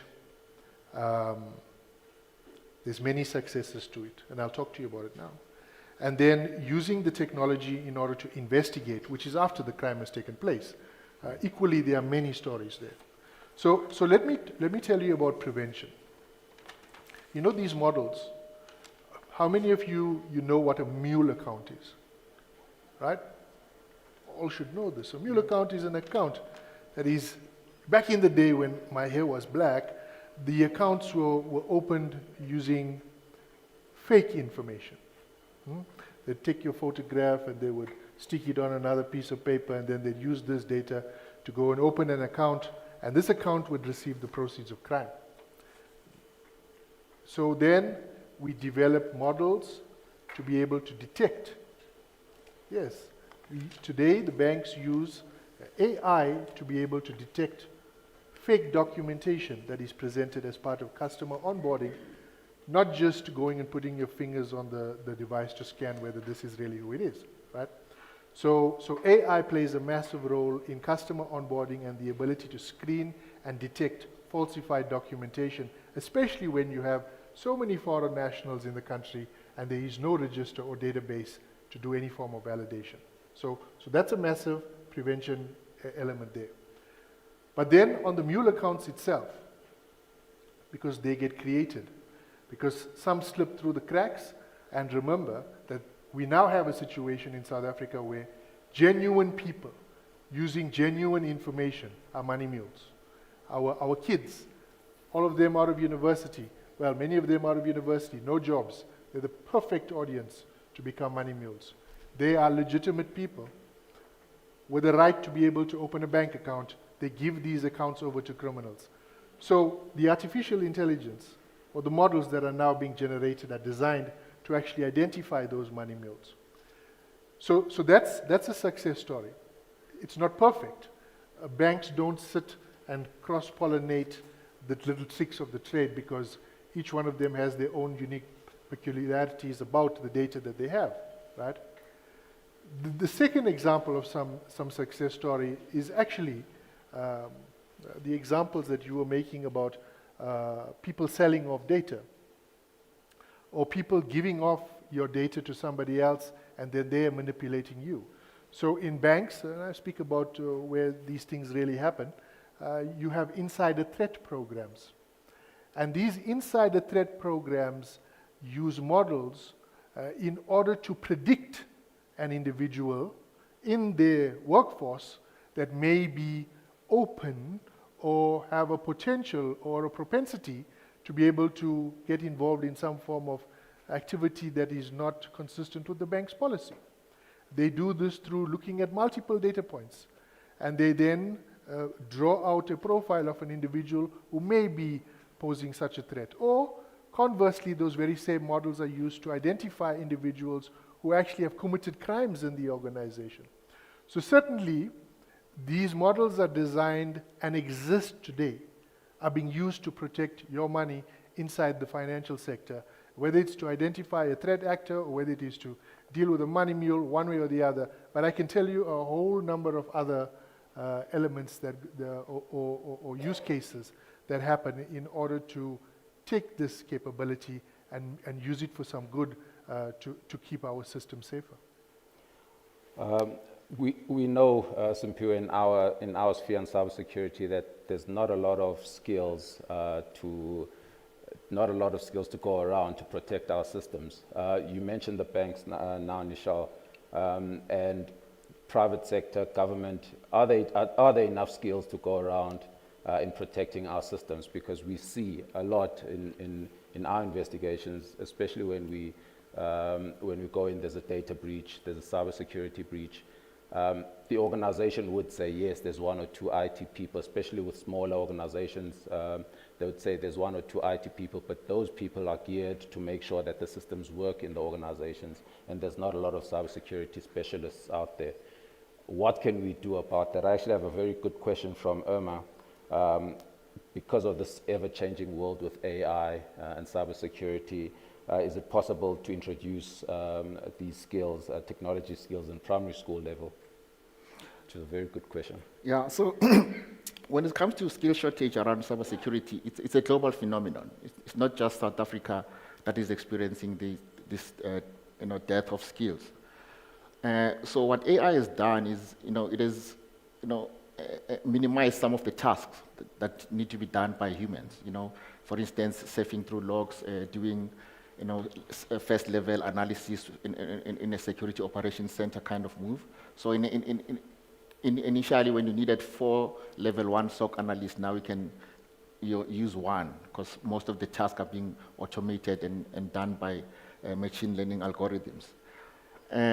So, however, the role of cybersecurity is now evolving. We're now starting to deal with new threats that come as a result of AI. We don't have enough skills to deal with the kind of threats that AI is coming with. For instance, we now have threats that come as a result of deepfake. So we're seeing adversaries now creating video-generated images using voices that, you know, belong to your CFO, and then they call you using those phishing emails and requesting you to approve invoices. At this stage, we are found wanting as cybersecurity professionals, which is a clear indication that our role as well as cybersecurity professionals need to evolve. So there's a recent paper that has been released by MIT called AI in Business that says that 95% of initiatives that we gear towards AI have failed, you know? And one of the reasons that they've mentioned was around, you know, skills and talent insofar as, you know, taking those AI strategies and operationalizing them and implementing them. That the issues around skills comes as a huge impediment when it comes to that. So what do we do? How do we then provide capacity to the South African, in the South African landscape to make sure that we can use these AI models to prevent and detect fraud, cybercrime, corruption, but also in the future, how do we capacitate ourselves, Raphael? Yeah, I mean, just to go to the point of cybercrime, you know, when you want to invest in a business, you kind of learn that if you want to be involved in a good business, it must double, triple, or triple, double. That's kind of unicorn. So if you just go cybercrime stats, I'll get to the statistics, is just, we were talking about earlier, it's like I was blown away because I was researching, it was like 2022, we had 500 reported. 2023, we had 7,500, this is South Africa specifically. 2024, we had 55,000 cybersecurity incidents. 2025, we're at 92,000 cybersecurity incidents. So it's a full service panel discussion, so we'll give you a tip. Look at Cloudflare, good share to possibly buy. But it means that the level of activity in terms of the threat levels are so high that probably getting this level of education from day one is super important. Building zero trust into everything that we do is going to be how we interact in the future. The hyperscalers need to take some responsibility for some of this protection. They need to make sure that there's a whole lot of protection around how people interact. And then there's no doubt that there's a whole bunch of schooling which is technical kind of education around how to protect systems, how to protect data, encryption at rest. Policies need to be put into organizations. Policies need to be put into the public sector, legislation, regulation. I think that there's a fundamental requirement to make sure that tech is part of everyone's experience as they get educated. Yeah, Tsepo, if I could just also say that everybody in this room today, you know, you are vulnerable. You are the person who is potentially going to be used. Your family is vulnerable. And so actually, it's, you know, from a schooling perspective, I absolutely think it needs to be embraced, because I think the lack of awareness and the lack of understanding that it's not just awareness but resistance that is required from everybody in terms of how they interact in the digital context is what's required. It's multifaceted. So certainly need people who can, from a societal perspective, participate in programs, build them, encourage your family, encourage your children and yourself to basically be more aware of your vulnerabilities and how you interact in the digital world. Yep. Tsepo, maybe just, I know but maybe just a little intervention on my end to say that it's not about learning how to protect yourself. It's about learning about the technology. And when I say learning, I don't mean learning like go to university. You don't need that kind of learning. You know, if every business, even if you are a fish and chip shop, but if every business could take the small initiative to create some form of a digital mindset in the person that works for that entity, a digital mindset. Right? It means that you need to look at this piece of technology, and today I will look at it and I think about, through a digital mindset, how do I use it? Today I will use it for the purpose it was created. Tomorrow I'm going to learn about how I can still use it. And in 3 weeks' time, well, maybe longer, but I'll start thinking about how I could use this to create something else. Now, if you want to change the fortunes of society, we can't continue to argue that the best way to do this is to make everybody a farmer. The fastest way is to make everybody get a digital mindset. And if people can get a digital mindset, little kids are actually far more savvy with a digital mindset than you and I are. But if everybody can develop some form of a digital mindset, you'll soon start thinking like an entrepreneur around what could this do, what could this unlock into the future, and we could change things. And once you start thinking like that, you'll already know how to protect yourself. Oh, thank you. Taiwo, I've got a question from the audience for you here specifically. No, it's not for you, but I guess it's a legal question as well as Nishal and Simpiwe can jump in on the technical side here. But other than reading the TNCs, the reason I'm asking you is because we discussed it backstage. What more can people proactively do to protect their information? Such a big question. Depends where your information is stored, who you're storing that information with, how you're choosing to share, who you're choosing to share with that information with. I mean, you don't get to negotiate the app T's and C's on any app that and I personally am working on the basis that your information is already pulled into a place and is readily available to anybody who has access to it. Perhaps it's too cynical, but I think that is perhaps the reality that you live in, is that either you're being surveilled by a government or you're being surveilled by a tech company. It's interesting, the CIA, people who work for the CIA have the view that the less you try to restrict access to the information, the more likely cyber criminals will actually not be interested in you. So the more you up your security, the more interesting you are to them. Whereas if you want to sort of fly by the radar, you just kind of interact in this sort of ecosystem and you're fine. I think, for me, at a personal level, I think that keeping children's information as far as possible off the internet is a good idea, because there's so ubiquitous access. I think for the protection of people who are vulnerable, children, that's probably one of the things that you need to be. So actually restricting that in its entirety is probably a better way of dealing with some of your security risk. One of the things that I can say for bank accounts, and I wish this was the case for me when I started, is having a dedicated email address just for your bank account. So not having created a general email address where you would have, because the moment you start to receive spam to that account, you'll know that account has been that particular your bank details or your account has been compromised. So in retrospect, if you were starting that is a good way to manage it. And then in terms of where you store information, there are good cloud services in terms of which you can store some of your information securely.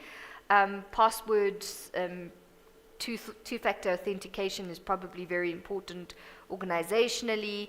A lot of your apps already make provision for that. Sort of actively implementing multi-factor authentication is a good thing. It's a bit of a hack. Changing your passwords from time to time in terms of some things, using stronger passwords. I suppose those are all interventions that one can take. Raphael, I'm sure you've got better ideas. Oh, not about better. But to add to it is, if you think about it as an individual, on Meta, on LinkedIn, those social networks, there definitively are privacy settings you can turn on. You can advise them that they may not use your private data for training. So those are switches you can use there.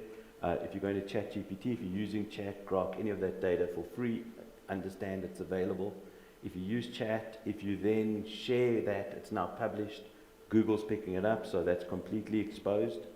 And so I think what Michelle said is right. Like, just get a digital mindset, understand that if you're not paying for it, you are the product. And then understand when you talk about these big, magnificent seven, the Apple, the Facebook, the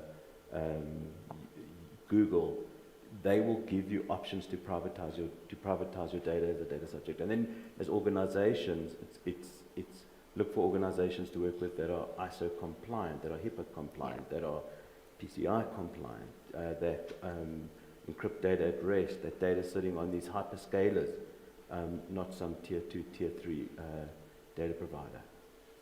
Sure. We know that currently ransomware is on the rise. It's actually, I think in South Africa, it's quite rampant. In the African continent, I think that's like in South Africa, between South Africa and Egypt, we are number 1 and 2 always with regards to malware and ransomware. And then there's other stats, obviously online scams, romance scams, we're still up there, number 1 and 2. So everyone must be careful with those. But the question from the audience is, do we pay the ransom when we get the ransom note? Yes or no? I know it's not a yes or no answer, but I'll leave it up to anyone who wants to answer that question. We do a lot of incident response and investigation in our line of work. And in most cases, the rule is not to pay, we do negotiate with them at some point, and in most cases, but ultimately, we don't want to negotiate to such an extent where we end up paying, because paying does not guarantee that they will decrypt your data and give it to you. And also they might come back and ask for more ransom, after you've paid, because they see that you do have money. So we rely mostly on backups, backing up from the previous data. And there are certain cases where we've negotiated on behalf of our clients to pay a lesser ransom because some of those data servers did not have backups, So, but the rule is not to pay the ransom. So when you do pay the ransom, the trick is, you might be financing things that are untoward. You might be financing terrorism, and you might be enabling the attackers to build bigger and better systems to actually attack other organizations. Your take? Yeah, so it is. I mean, I agree 100%. It's a decision. Usually for us, the big decision is in terms of how badly your operations have been affected. Because if your revenue line is going down, your operations are going down in its entirety, and your backups are not going to service your ability to actually get your business up and running, it is, and the cyber insurance, many of them will help you pay the ransom if you have it in place. So that is usually the challenge. In terms of the impact of who you're funding and how you're empowering future sort of cybercrime, it's a difficult thing because, at the end of the day, if your entire operation goes down, many people within an organization are potentially going to lose their jobs. Your sustainability is risk. So you're sort of, it's a balancing act. It's not a nice balancing act for anybody. But, if you allow your entire organization to fall over, you're basically disempowering the people within that organization as well, potentially leaving them without jobs. So it's a very sensitive and difficult thing, but I think you would be paying it on the back of not being able to run your business. And we have seen in some cases where backups were not particularly good or people weren't paying as much attention to that an entire manufacturing plant can just go bust on the basis that all of their IoT and all of their system automated processes have been encrypted by a ransomware attacker, and there's nothing that they can do other than to pay the ransom and get the information back. It's going to be an expensive exercise anyway, but why aren't we preventing rather than paying the ransom, Raphael? I mean, I think there's also two parts to it. I think there's a technical element of it. So have you got DR? Is your stuff backed up? Is it encrypted? I think that's one element of it. So technically we can do a whole bunch of work, but once that data's leaked or your business being compromised, there's a reputation and trust element. 100%. And if that gets leaked, and depending the kind of work you do, that is often, you cannot get your reputation back. So that's an element that you've got to deal with. There is, continuously you'll make changes. As I said, you're going to zero trust, you're going to have encryption, you're going to have, but the threats get through, brute force, mimic, and so you're always going to be playing this game. part of the challenge is that when you report this to the regulator, you'll note it down. You also, if you've been hacked by one of these international syndicates, you have to report it to the FBI, or CIA, so they're involved as well. And then equally, I gave that example of just being able to move money, the ability to move money, these anonymous wallets that are geared to help these syndicates actually easily. One is, this is what they do, they hack, and hacking is not complicated for hackers, and they can take your system down, and they'll be sitting in your system for a long time before you even know about it. It's not just a technical problem. It's much more a people problem. And I think that solving it technically is one thing, but actually solving it with people is much more of a challenge. Can I just add there that, one would be making a serious mistake making these decisions based on what the policy of an organization says. The truth is, most organizations have nice policies that say, I will never deal with terrorists, and I will never pay this, and I will never pay that bribe, or whatever it is.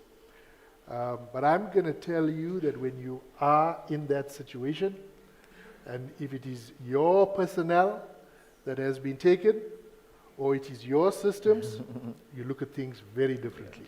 Lawyers are there to tell me what I need to do, but at the end of the day, it's about the organization's reputation and the trust that it has created. It's not about the amount of money I spend. Okay? And I say this because when something like this happens, you cannot deal with it on your own. It's not possible. You've got to work with law enforcement to a certain extent. You've got to work with the victims of whose data it has been, because maybe you're housing somebody else's data, or you may be the responsible party to of the data, but at the end of the day, it's somebody else's data. Whatever it may be, sometimes you need to pay that money because it is in the interest of the people whose data it actually is. Okay? So it's not really a clear cut. And I agree that the best ways is if you have DR and all of that capability, because you can always just delete yesterday and go to the day before. But it's actually not that simple, because often the penetration is done months ago. So what we've seen in real life incidences where there is ransomware attacks is that the adversaries, even if you don't pay the ransomware, they will end up dumping your data on dark web in any case. So even if you pay them ransomware, they will still dump your data in dark web in any case. So that discourages organizations to pay the ransomware, because your data is going to end up on the dark web in any case. We always believe in creating the human firewall and making sure that everyone in the organization is aware of their responsibility to protect the organization. Now, I want to leave it on a parting shot now. Maybe, Raphael, we can start with you and go around. What call of action can we do in educating our people with systems and all of these AI models to make sure that we are future ready and the cyber criminals are not always a step ahead of us? We can start with you and go around. I think one, get the digital mindset. Two, invest in security. Three, educate your teams. Enforce your policies. And I think just start to protect yourself, your business, your family, your community from a digital perspective as you go through this journey. Okay. Yeah, so I think from a personal perspective, I'm quite sort of invested in the idea of using and supporting initiatives that use distributed ledger technology from a blockchain perspective, to be able to create that sort of single truthful record that can support in eliminating some parts of it, and supporting both from a legal perspective but also from a technology perspective, how that implementation takes place both in the private sector, where I think it's more prevalent already, but more in the case of the public sector. So I'd like to be part of that kind of initiative. I'm in the movie of culture, so I believe that maybe some of the best interventions before you go into the pieces of buying the technology, deploying the technology, teaching you about the technology, is actually about getting the culture right, so that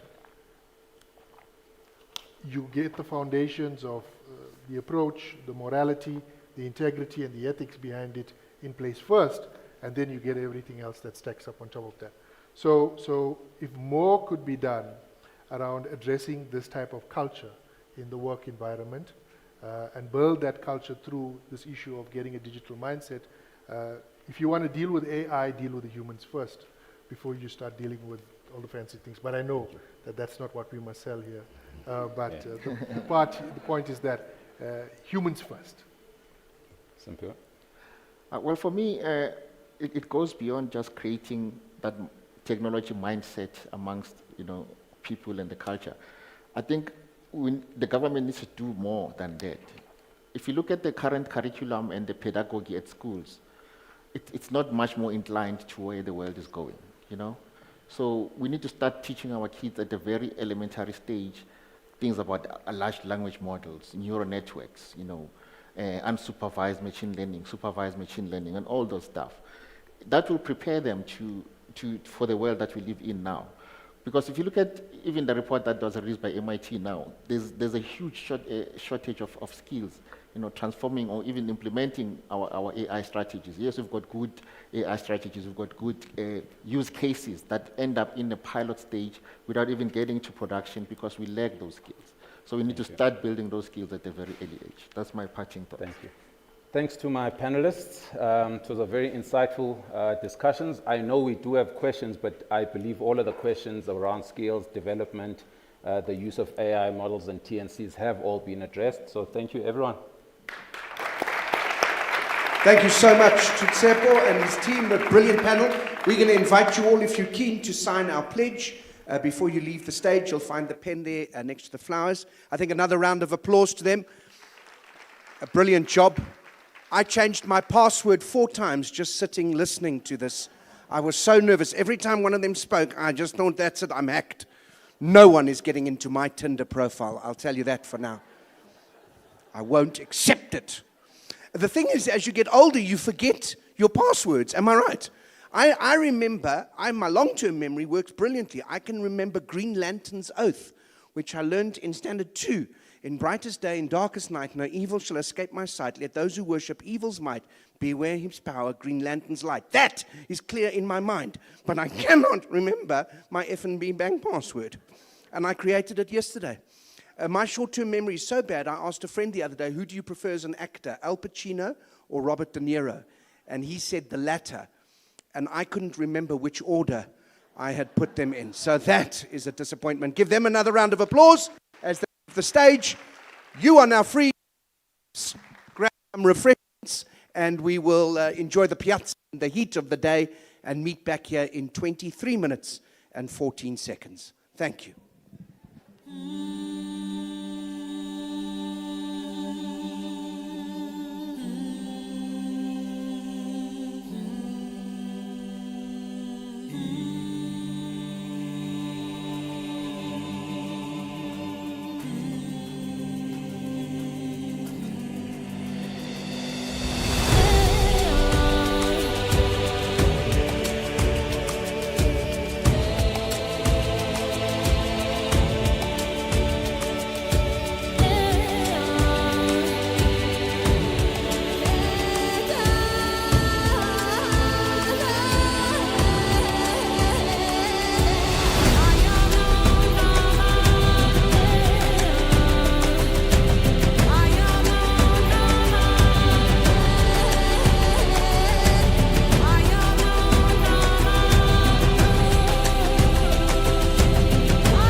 That's very nice.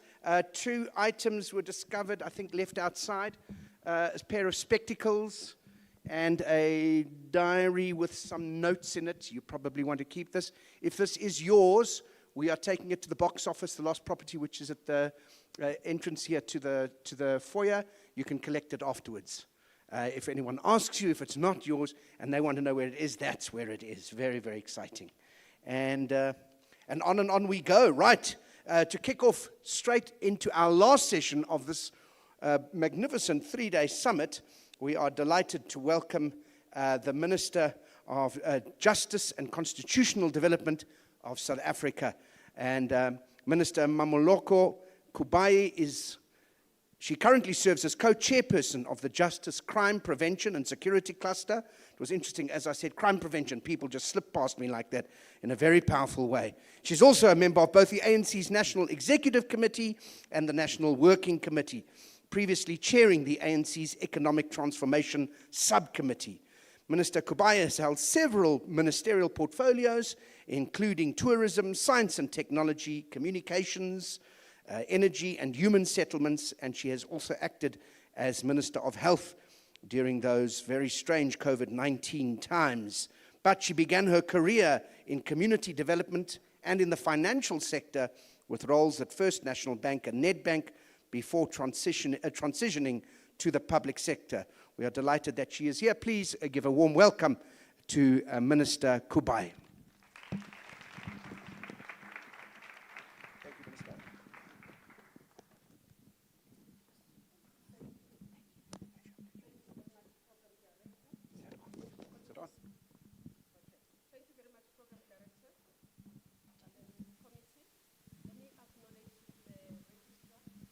Of University of Johannesburg, the leadership of the Law Clinic of University of Johannesburg and senior management of the university, the organizers of this important conference, panelists, participants, distinguished guests, ladies and gentlemen, good morning.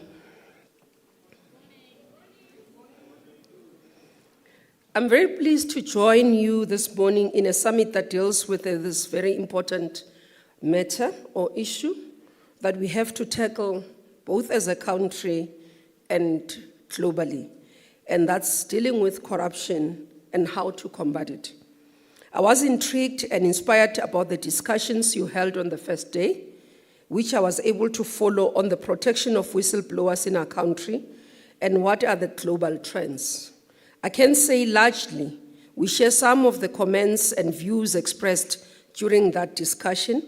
As the department, we are responsible for working towards finalizing the legal and institutional framework for protection of whistleblowers in the country.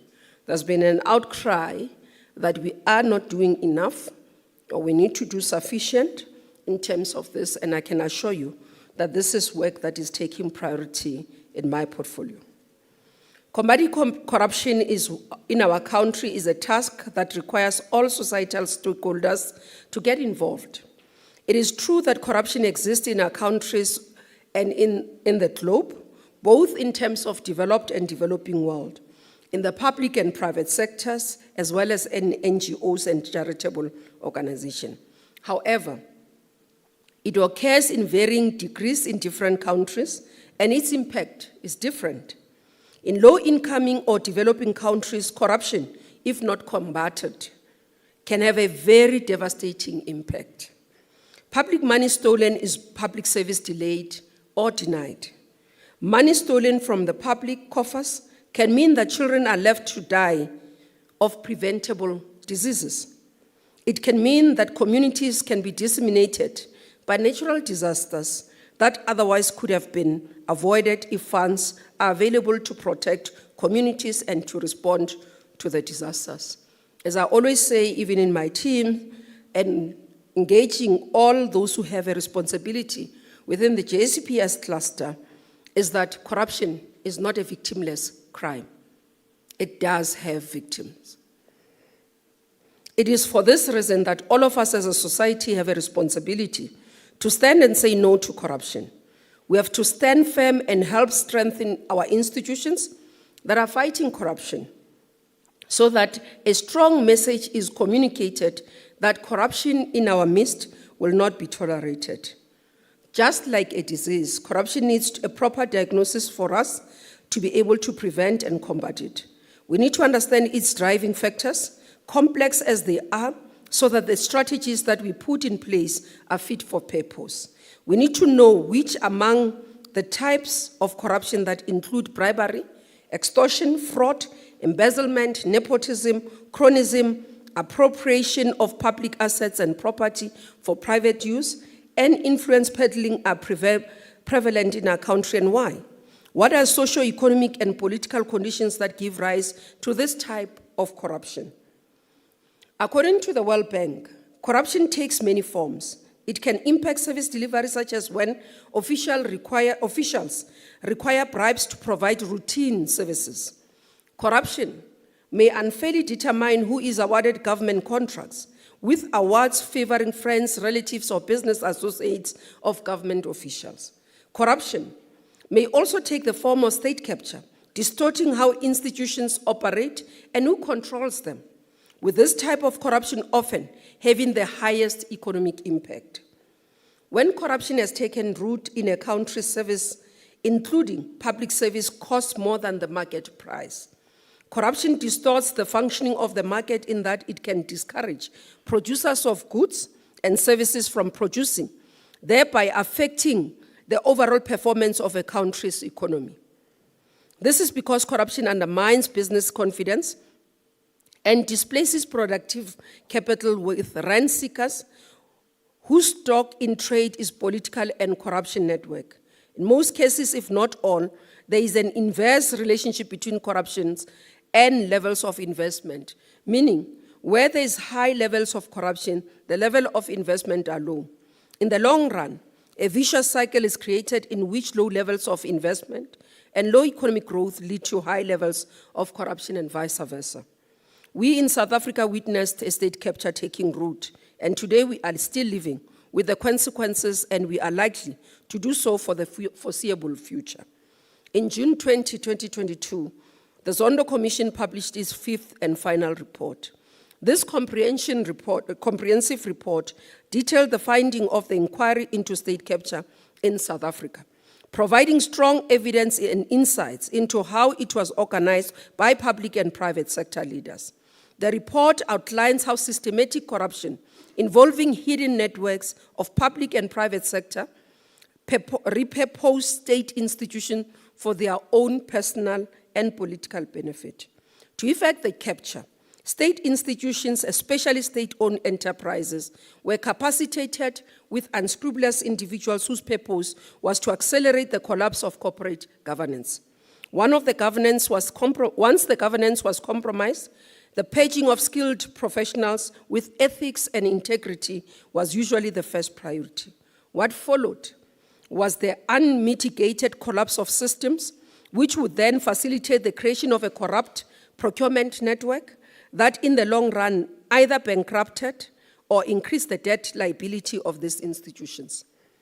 Once these networks were created, it became very difficult to distinguish between the corrupter and the corrupted.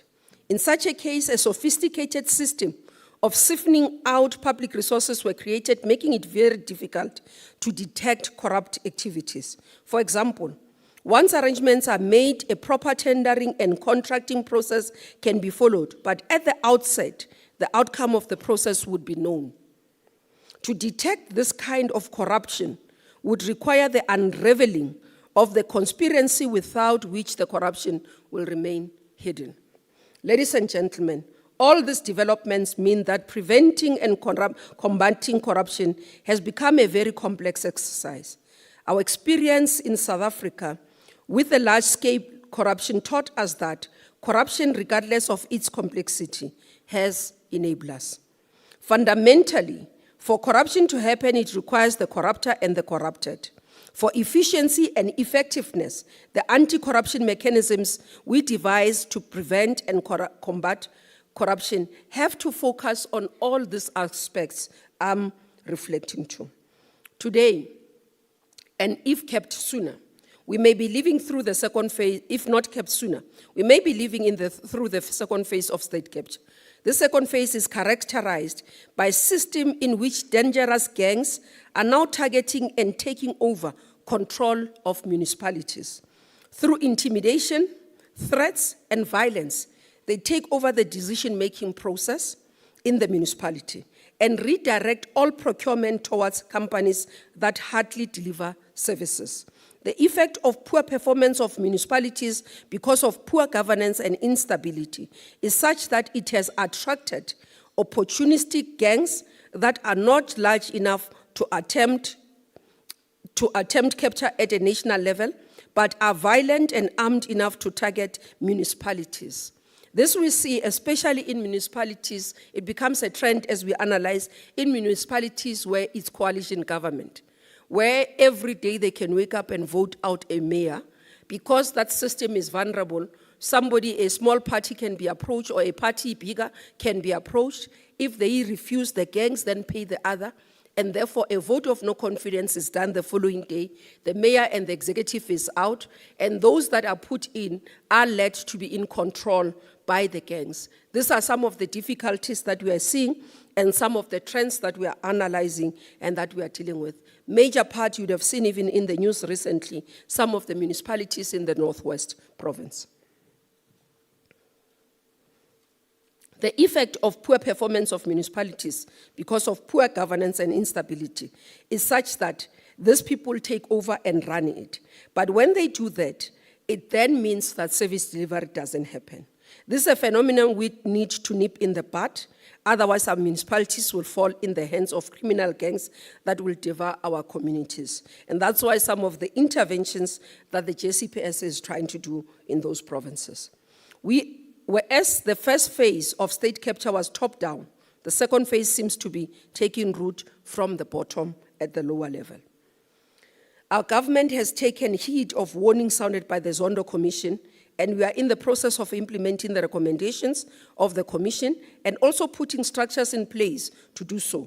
A perception has been created that our government is reluctant to implement the recommendation of the Zondo Commission, and let me assure you that nothing could be further from the truth. We are implementing. Just to give you progress report, the NPA, which is under the Department of Justice and Constitutional Development, has made important progress in responding to state capture corruption matters, both in terms of the number of high-profile cases enrolled and by removing the profit from crime through the work of the NPA Asset Forfeiture Unit. Since the submission of the report to the President, IDEC under NPA has been dealing with 120 recommendations by the State Capture Commission. With this, which are dealt with under 37 cases. Of these cases, 82 recommendations of the 120 comprises of 20 cases are still under investigation. 23 recommendations comprising 9 cases are before court, meaning people have been charged. 4 recommendations comprising 2 cases have been finalized.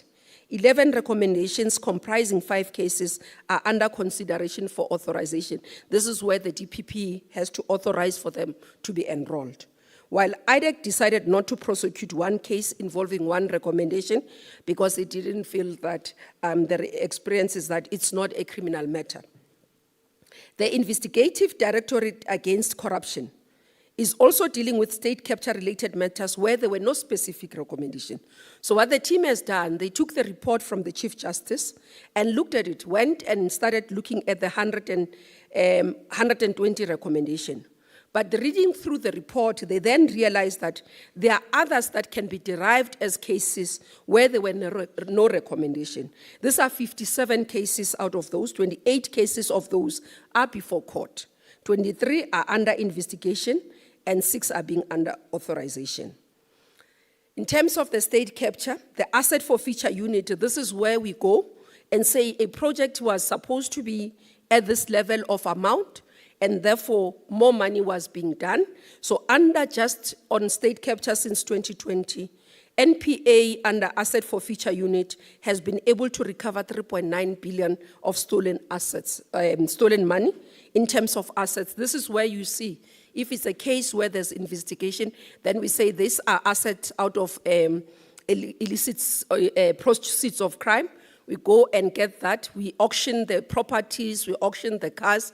Out of those, that's how far. You'd find that some of the companies then are made to pay a particular amount. So far, just on state capture, 3.9 billion has been recovered.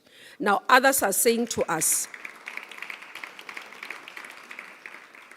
the money that we used was a waste to fight this.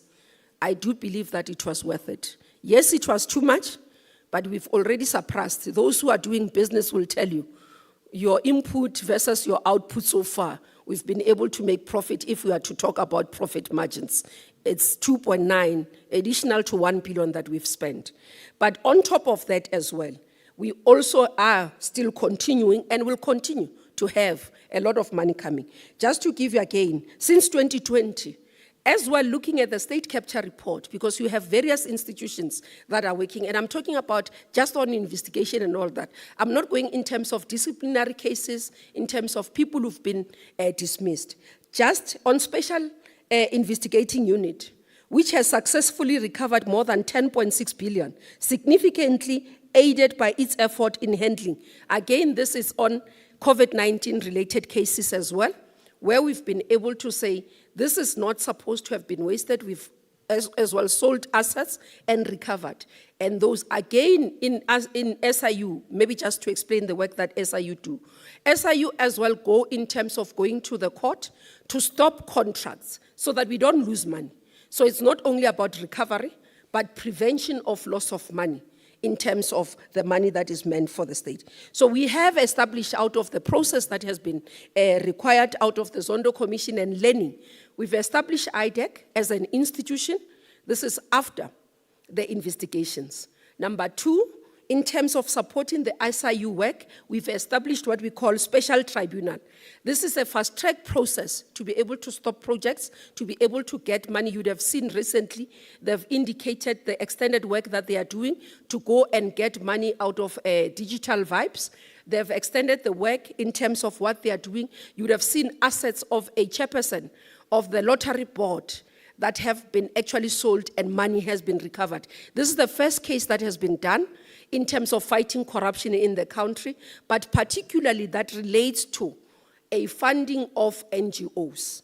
And this I reflect because this is grant money. So normally it's those contract work and all those things. But in this one, where there were assets that were, farms were sold, houses were sold, and money recovered by SIU, it's related to grant money. It's the first of its kind in terms of fighting crime and being able to recover assets of the state. Admittedly, while I'm reflecting some of this progress, there is still a lot of work that needs to be done to deal with the wrongs that have been committed. There are many perpetrators of corruption who still need to be held accountable. It is for this reason that government will be increasing its efforts to strengthen the institutions that are fighting against corruption. The SIU will also enhance its anti-corruption through, amongst others, establishing a dedicated lifestyle audit unit. This is one of the important areas, maybe people just to explain. What we've always had as government, it's what you would call just disclosures. So I voluntarily to say, these are the assets I have under my name, the house, the car, and everything else, my bank accounts and my liabilities. But if I do not become honest, the system was not strengthened enough to be able to pick up if I've taken assets and hidden them under my children or under my family or my spouse. So that's why the lifestyle audit is important. And for example, when I got to the portfolio, I gave an instruction that all prosecutors across the country have to go through lifestyle audit. It's an ethical requirement. We can't have prosecutors who live beyond their means because then it's a risk when they get to court. Similarly, with state attorneys, I've said all of them, irrespective of who works, whether you are a clerk and admin, you are going to go through a lifestyle audit, including master's office, which is also a problem child for me. I've given them instruction, all of them are going. The president committed in 2018 that all of us must go through lifestyle audit. Annually, as a minister, I sign form that allows them to have access to my records in terms of bank. I've never had a problem with that because I always say I should be transparent. I'm leading justice, and the first point of ethical leadership must start with me. And if I believe the first point must start with me, I must be able to explain everything that I have, how I have earned it, where it is, and it must correlate between my life in terms of as a professional, where I've worked and how I've been earning and what I have. And that's what we are now advocating for, and that we are saying all our institutions should be and should undergo lifestyle audit. And that's why, as the department, we've now given that instruction to SIU to strengthen this area. You'd have seen in Gauteng, for example, the Premier requested SIU to come and do lifestyle audit. Out of that lifestyle audit, there were several HODs that were dismissed, and others were going in through a disciplinary process. So it does tell you that if we put mechanisms, and there are efforts in government to be able to prevent, but as I said, there's also complexities today, as earlier on the panel were talking about artificial intelligence. Because with that as well, it brings it complexity of being able to trace some of these things, some of the activities that happen online. And how we respond to that, for example, we are training in our portfolio, for example, both in terms of investigators and prosecutors to understand complex crimes in terms of artificial intelligence. They've started this year in partnership with the German government. Now, the other issue I want to reflect to is the unit as well in SIU, which we are now piloting, the work in terms of protection of whistleblowers.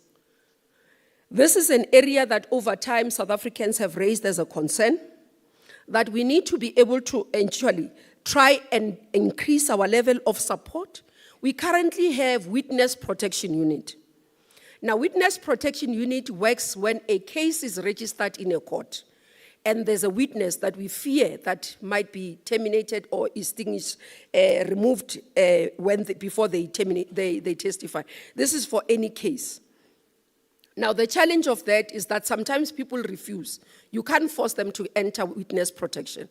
Others, they are saying, is undesirable, because you've got to sometimes say the risk is high, take them out of their communities, or even including their families. Now, with the whistleblowers, it has not been something that is systematic. So with SIU, we said to them, let's start looking at how we can be able to bring in the whistleblowing. And I think because of what we have seen, for example, if you are to talk about Babita in Gauteng, people are saying this is a whistleblower that shouldn't have been killed, sacrificed her life to be able to. And we believe that the more whistleblowers are killed, the more the risk of people not wanting to come forward when they know something. And that's why, and that will be a very, very deep problem for us, because we rely on whistleblowers to tell us the complexity and how the issues, as an external person, you'd not be able to know. Now, when they are killed, they are discouraged. And another example that I was given, when we looked at this matter as complex as it is, we looked at it, we found that if it's a public servant who blows the whistle, the seniors then pick up, or whoever that is authority picks up that this person has been a whistleblower, is the one that has told about this corruption that happens. What they normally do, they do punishment through disciplinary process. Then they dismiss them. When they dismiss them, they withhold their pensions. Then they find themselves losing their houses, losing their cars. Which then, when other civil servants sees this, it becomes a deterrent. So one of the issues that we are exploring, and I've said to the Banking South Africa, I would want to have a conversation with them as we tighten this area of whistleblowing, is to be able to say once a person is confirmed as a whistleblower, we want the banks to agree with us that they can't repossess the house, they can't repossess the car, and we can give to say, at least protect this person until the case is finished. There are other proposals that people are talking about, incentivizing whistleblowers, where you should be able to give them, if they've lost their house, replace their house and everything. We've looked at various models, including in terms of what Canada, the team had gone to Canada to study the whistleblower protection. There are also pros and cons in terms of what we have. You'd have those that you can increasingly to get the system to be abused, especially if there's money involved. So you've got to protect that. But again, you can have, because you've got to have a balance. How do you ensure that people don't get discouraged because they lose? I mean, no one would want to find themselves in the street homeless with no food, with children, because they have been able to say corruption is happening. So we've got to be able to balance that. And this is the work that we do. And we'll welcome you as we issue the publication of those policies and legislation for you to make the inputs, because we are working towards that. So this is one area that is very critical for us. So we're piloting that area. I won't say here public where I'm piloting it, but we're piloting it with one project, and it's already showing us that it's a costly exercise. There are various options that we need to look at. Some of the people have proposed that we must use what we call CARA funding. CARA funding is the money that we get from the proceeds of crime, those money that I spoke about, 10.6, 3.6 billions that we get. That money doesn't go back to state. It actually is utilized to fight crime. So what we use, that's why you would have seen the border management control. We bought, utilizing CARA funding, as we take the illicit or proceeds of crime, we went and bought as government, bought the drones in the borders to protect and improve the fight on illegal mining. It's supported by the CARA funding. The support of witness or victims of gender-based violence is supported as well, just to make some few. So it's supported by CARA funding. Now, one of the issues that is proposed to us is that, can't you utilize the CARA funding to fund the whistleblowing mechanism in terms of support? We're looking at that as we do the regulatory environment and the legislative area. Again, the other area that we have done, the review of the Protected Disclosure Act of 2000 is underway with a view to introduce incentivizing, as I said, whistleblowing, and we're looking at the system, how we can be able to do that. Now, the department will provide the required financial resources to the NPA to ensure that full operationalization of the IDEC is in place and support its mandate. For example, one of the things that we are doing for IDEC, we're working together with a business community to be able to create a digital lab where data can be analyzed better, because as I say, when you're dealing with financial crimes, you've got to do the tracking. It's not easy. It's not like somebody who has stabbed somebody and then there was a witness who saw that this one has stabbed. These are monies that sometimes are not moving into people's account in the country. You find that they are moving into global accounts, offshore accounts, and sometimes into them. So you need specialized skills to be able to do that. And that's why we are dealing with that. And also bringing in expertise through what we call Section 38 appointments. Since the beginning of the year, we've done almost 12 Section 38 appointments that are assisting us with various skills and being able to focus on those skills. Again, the other issue that I flagged earlier on, the work that is done by NPA on upskilling its prosecutors in terms of AI skills and cybercrime in general. This is work that we are doing in partnership with German embassy and German government. Again, President had appointed an anti-corruption advisory council. This council has done its work and has also submitted its final report. And one of the issues that they've done a holistic review of all the legislation that needs to be reviewed and implemented to change the way we are dealing with issues of corruption, fighting corruption. And that we have received, the President received the report 2 weeks ago, and we have started already to review the legislation that needs to be. Around those areas is strengthening of SIU in terms of legislation, and also financial independence of SIU, again, operational and administrative independence of NPA, which we have committed, and some of the legislation, as I talked about, whistleblower and others, that will strengthen the work. But more so, a holistic project that we have undertaken as the Department of Justice and Constitutional Development is that this year we are finalizing our review on Criminal Procedure Act. And we're looking at introducing this year.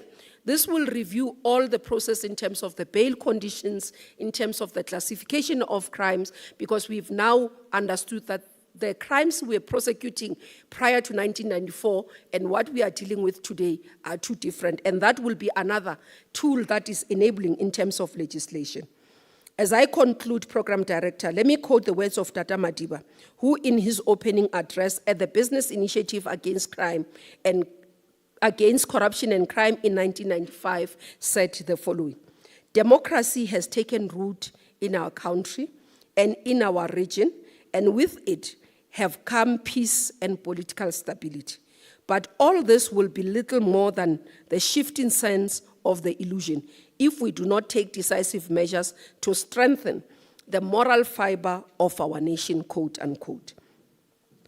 Underscoring the importance of working together to fight corruption and crime in our society, he further said that, I quote, as in all our other endeavors, success is reducing crime to acceptable levels depends on a partnership of all social structures working together for a common goal. In crime, we have a common enemy. Criminals depend for their survival on finding refuge within the very structures of society on which they prey. Where we have scored success, it has been largely due to cooperation between communities and police, unquote.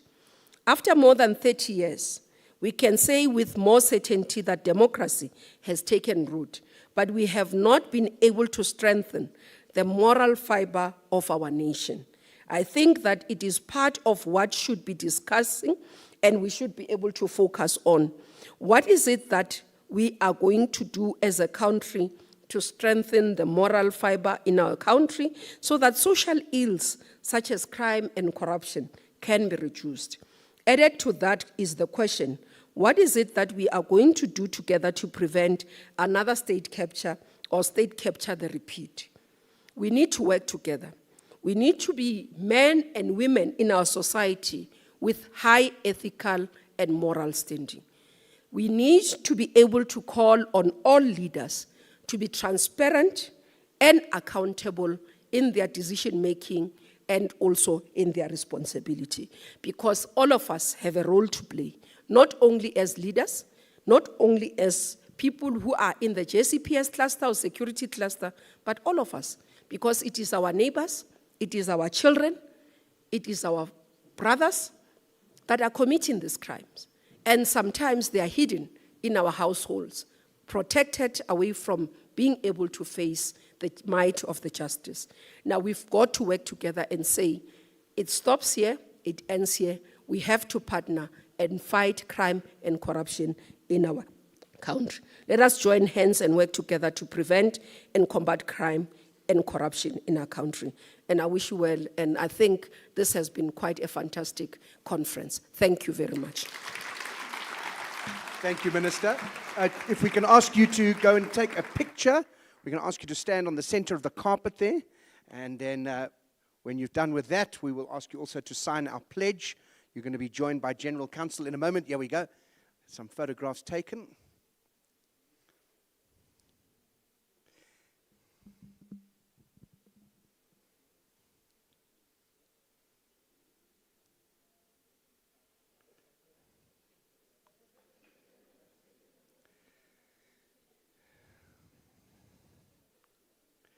Right, if you can go and sign. And while you're going there, Minister, I had a lifestyle audit done from me. They did it. Yep, don't laugh, I did. And they discovered I don't have enough money. Yes. I've got a Renault Kwid, and they said you can't drive that. And so I wonder if Minister could organize. But anyway, we talk about that later, backstage. This is not for your ears. It's for me and the Minister.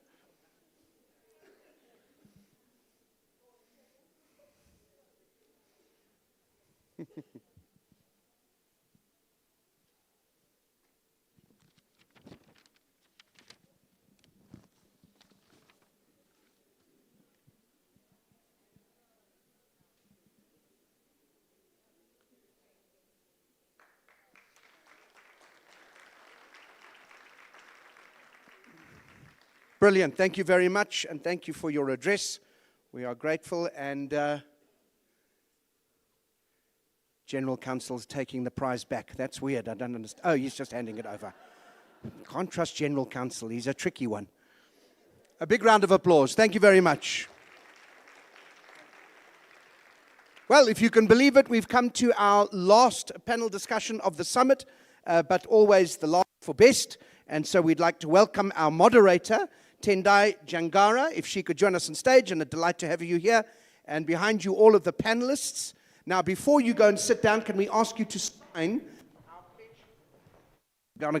our pledge board, so that we can take that down and move that outside. So we'll just give you an opportunity, and the photographers will come up and take this little photo moment. This is a panel discussion from awareness to action, mobilizing society against corruption, which has been kind of a catchphrase during the course of the last 3 days. So it will be fascinating to hear what our panelists have to say.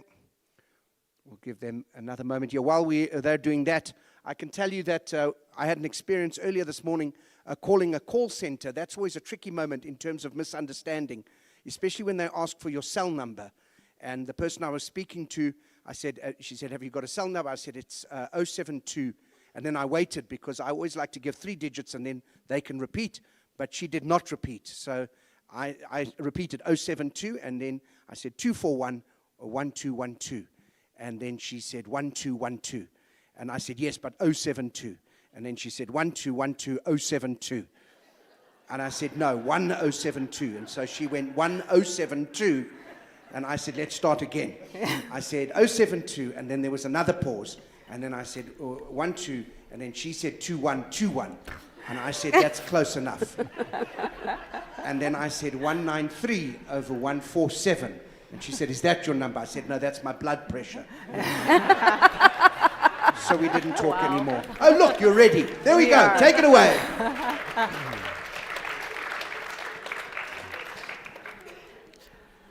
Colleagues, thank you very much for joining us this morning. So we now look at summing up what we've been doing over the last 3 days. I liked what one of the panelists said on the last panel about the human factor. So we understand the law, we understand how we deal with the issue of corruption when it comes to our frameworks, but the question is, how do we move from having the correct frameworks, from having the correct skills on a digital level, on an investigative level, to ensure that we are actually actioning our fight against corruption.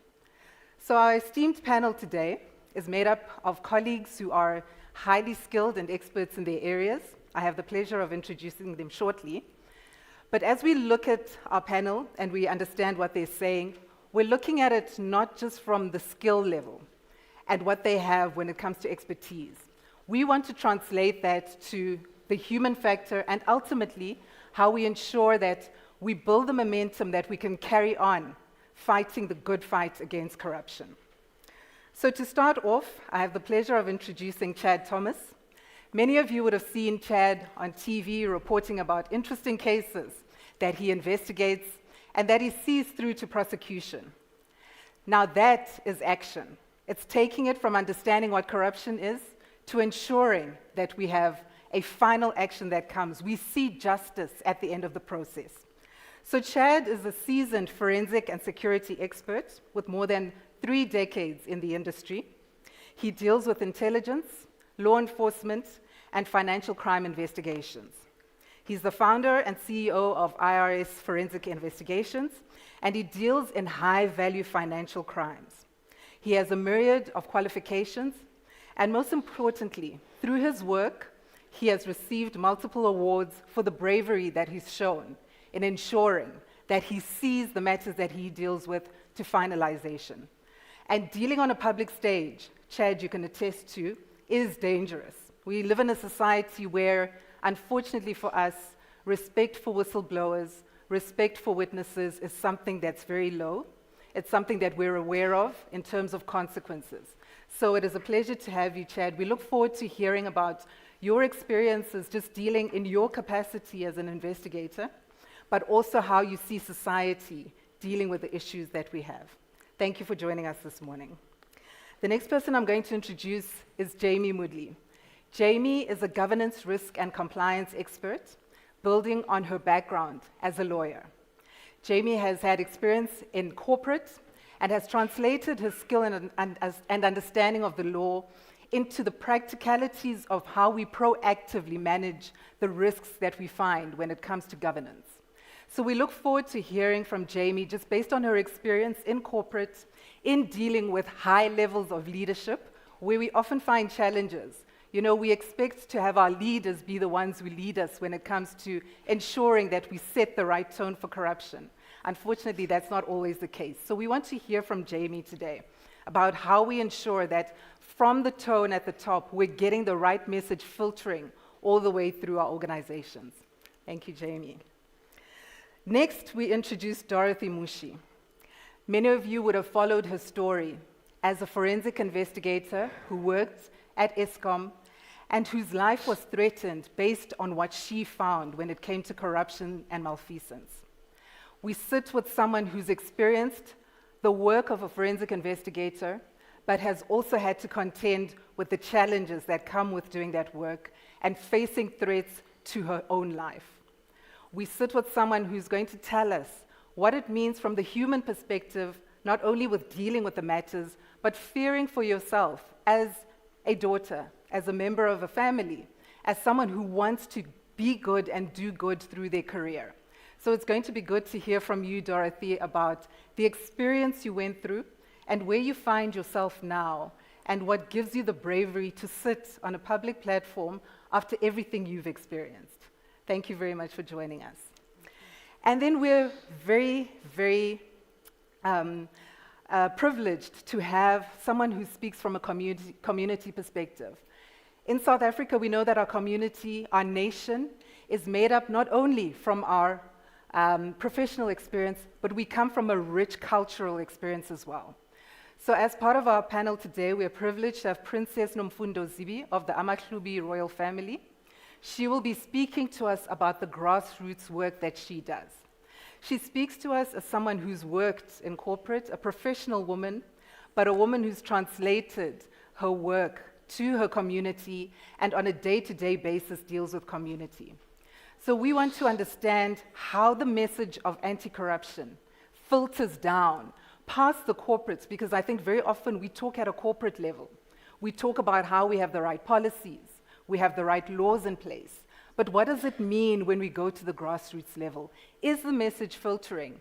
And are we perhaps missing out on a strong force that can speak the anti-corruption message because we are not mobilizing from our cultural roots as the South African society?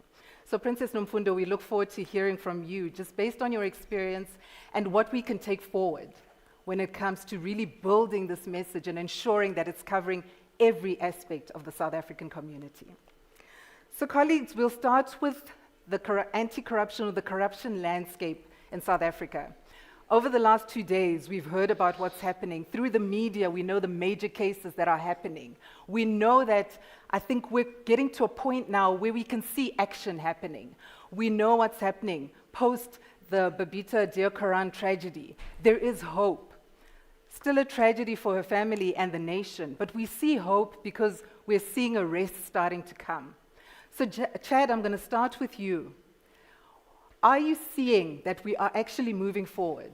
Are our laws translating into something that society can start being proud of, or maybe not proud of, but can at least start having a flicker of hope that we will see justice for the many cases that we've had over the years where we've had corruption, but nothing come through the investigative and prosecutorial process? Thank you. That's quite a lot to unpack. We're in a fortunate position that despite listening to naysayers, we haven't been captured as a state. Yes, there were elements of state capture, and we're not a failed state. Yes, crime is out of control. But if we were a failed state, and if our state had in fact been captured, we wouldn't have had free and fair elections last year and a GNU now. We wouldn't have a fiercely independent media. We wouldn't have a judiciary. We wouldn't have the IEC. all of these bodies, together with their Chapter 9 institutions, are ensuring that our freedom is maintained.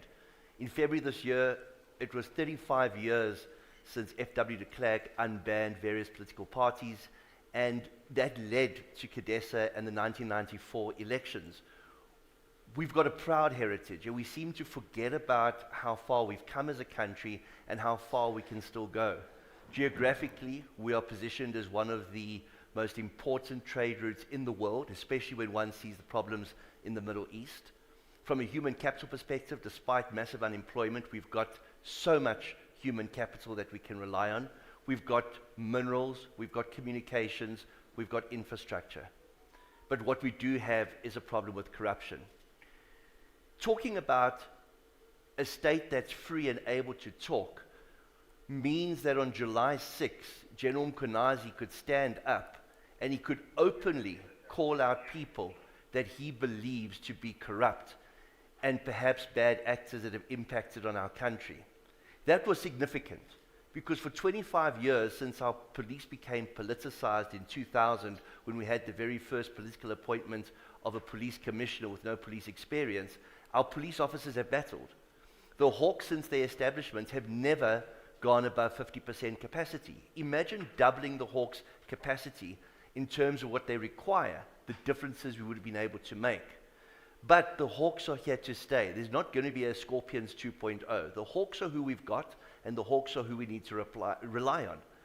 Minister Kachalia, who I call the caretaker minister, recently said that crime intelligence must be disbanded. No, it mustn't.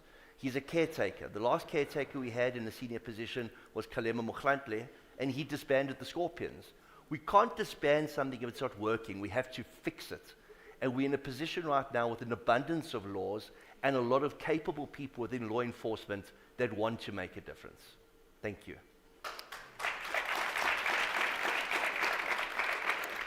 Sorry, Tendai, Yes. just to add on what Chad has mentioned, with our current anti-corruption landscape, let's not forget that we're living in a country where our very own law enforcement is riddled with challenges. I mean, if you look at the SAPS currently, with the lack of cooperation and the conflict within its top brass, that's also an indication that we are in some way having a challenge in addressing issues of corruption. Mm-hmm. Yes, it's all good that General Mkhwanazi was able to come out publicly and expose the corruption, but the question is, will there be recourse? Will there be proper accountability for those that were involved in those corrupt acts? We've got lovely legislation. However, the implementation of that still remains a challenge. If the general person on the street, the fact that you are able to be driving down the road and a traffic officer is able to freely ask for a bribe, that's an indication that we are failing still as society. Thank you very much for that, Dorothy. And I want to come to you. We've laid the landscape on a national level.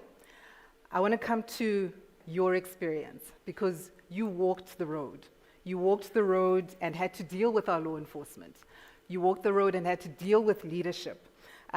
Please just give us a very brief overview of what you went through, and then I want you to take us through to what you think needs to be done coming back to our national level based on your experience. Where is that gap, linking what you've just said and what Chad has just said?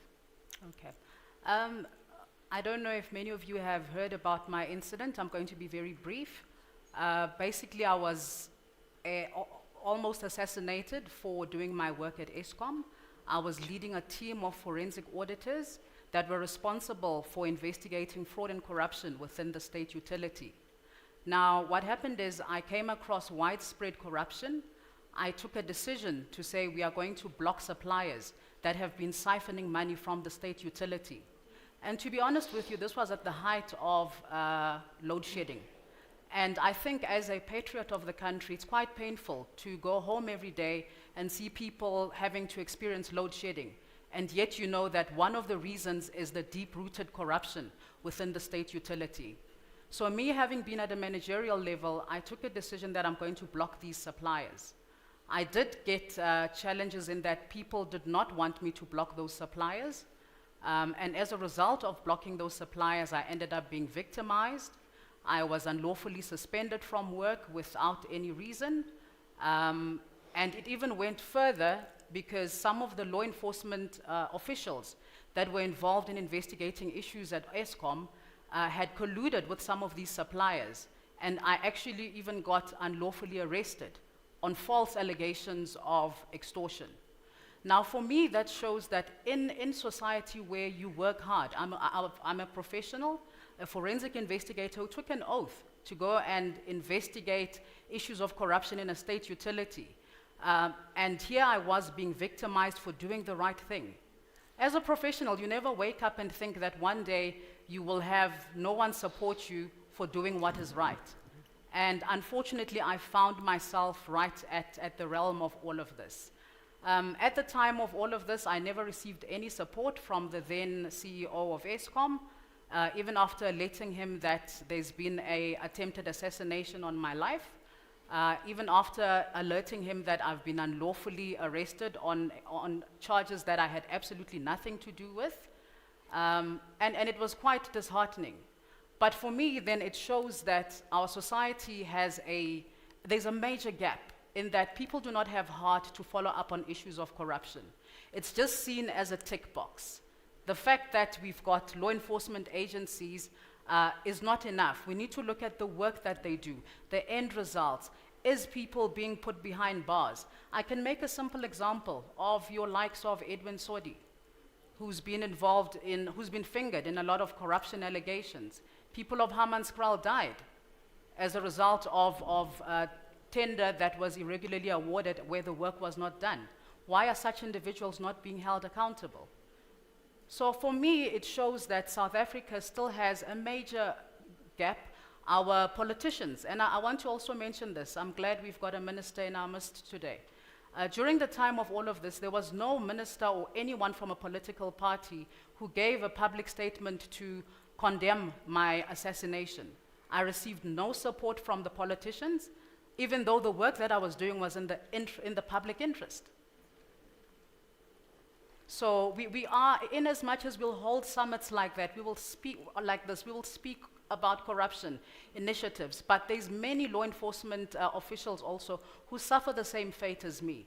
The likes of your Babita Diokoran, who lost her life from just doing her job.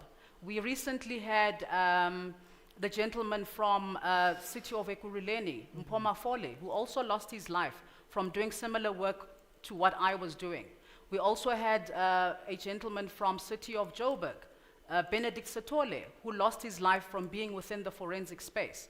So it's also become a very dangerous space to find yourself in, because in as much as you do good and you fight to do what's right, there will always be those who will be there to tarnish your spirit and to block you from doing that. And unfortunately, there's no one to assist you when that happens.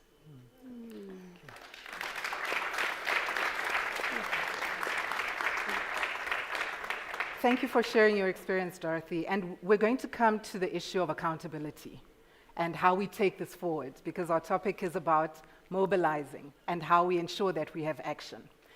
So, to the credit of UJ, it's great to be here for the second year of this summit.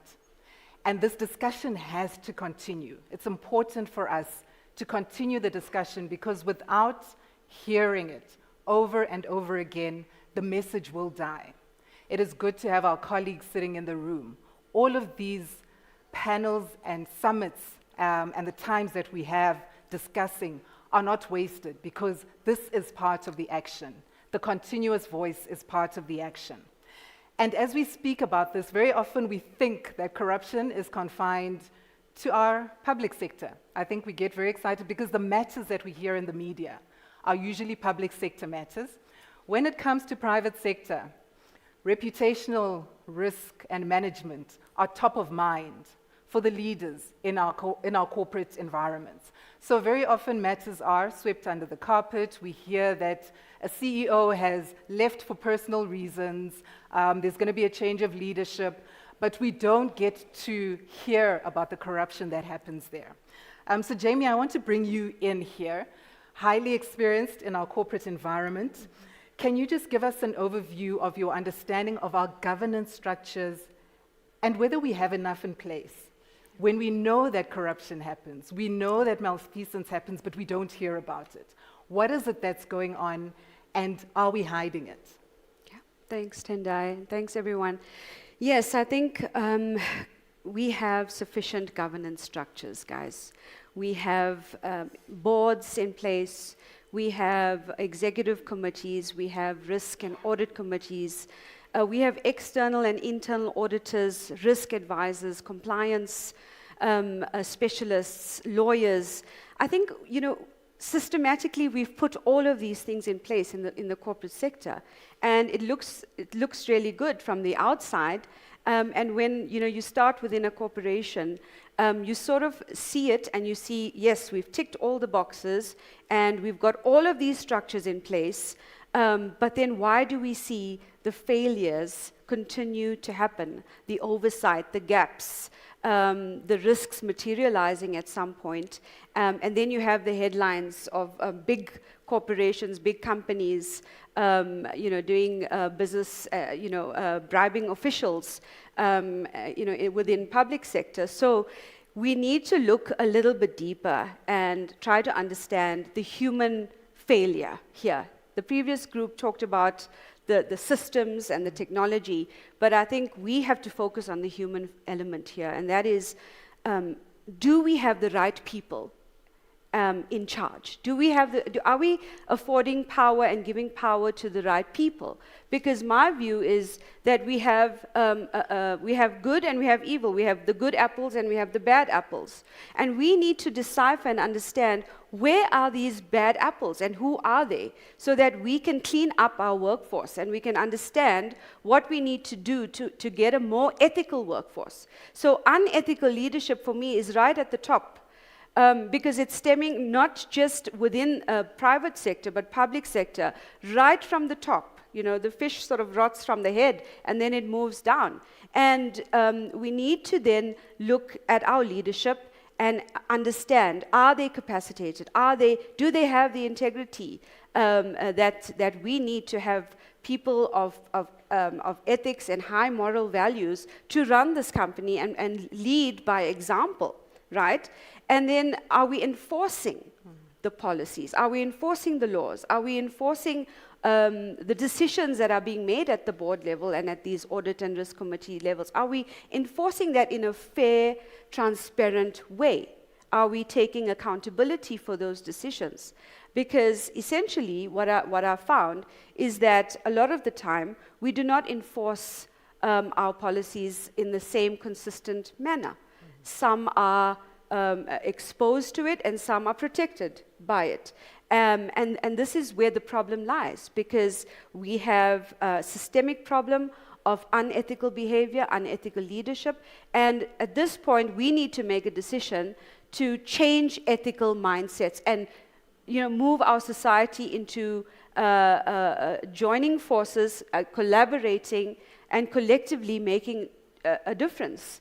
By enforcing the policies in the right way, getting rid of, having a proper consequence management plan, and enforcing that equally and fairly across the organizations, so that we can clean up where we can. And even now, when we employ people, find the right people. Make sure you're employing the right people into the right positions, so you're actually safeguarding what you are sort of building slowly but surely. What I'd like to pick up on is leadership. So employing the right people, ensuring that the policies are happening. Very often we find, and you spoke about the rot happens at the head. Training of a CEO, for example. It's taken for granted that when a CEO comes into an organization, they come with the ethical standards. They're going to uphold them. But as you rightly say, very often the very big decisions are being made at the level of the CEOs, and the accountability is not happening at that level. Yeah. King 5 is upon us. I think in October we'll start seeing the implementation happening.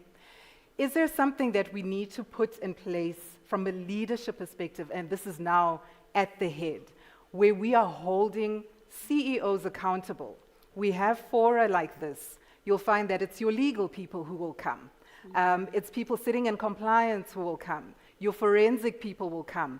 But very seldom will you find that it's actually at your CEO level, at your directors of boards. So how do we ensure that we're holding them accountable beyond us saying, well, they're aware of King 4, they're aware of King 5, they're aware of their responsibilities. They're obviously not following it in some instances. Is there a way for us to hold them accountable? Yeah, look, I think it's a difficult one because each of them have responsibilities in terms of reporting, annual reporting, all of this. But, is it accurate? And how much information in those reports are accessible to the public? How much of it is accurate and true?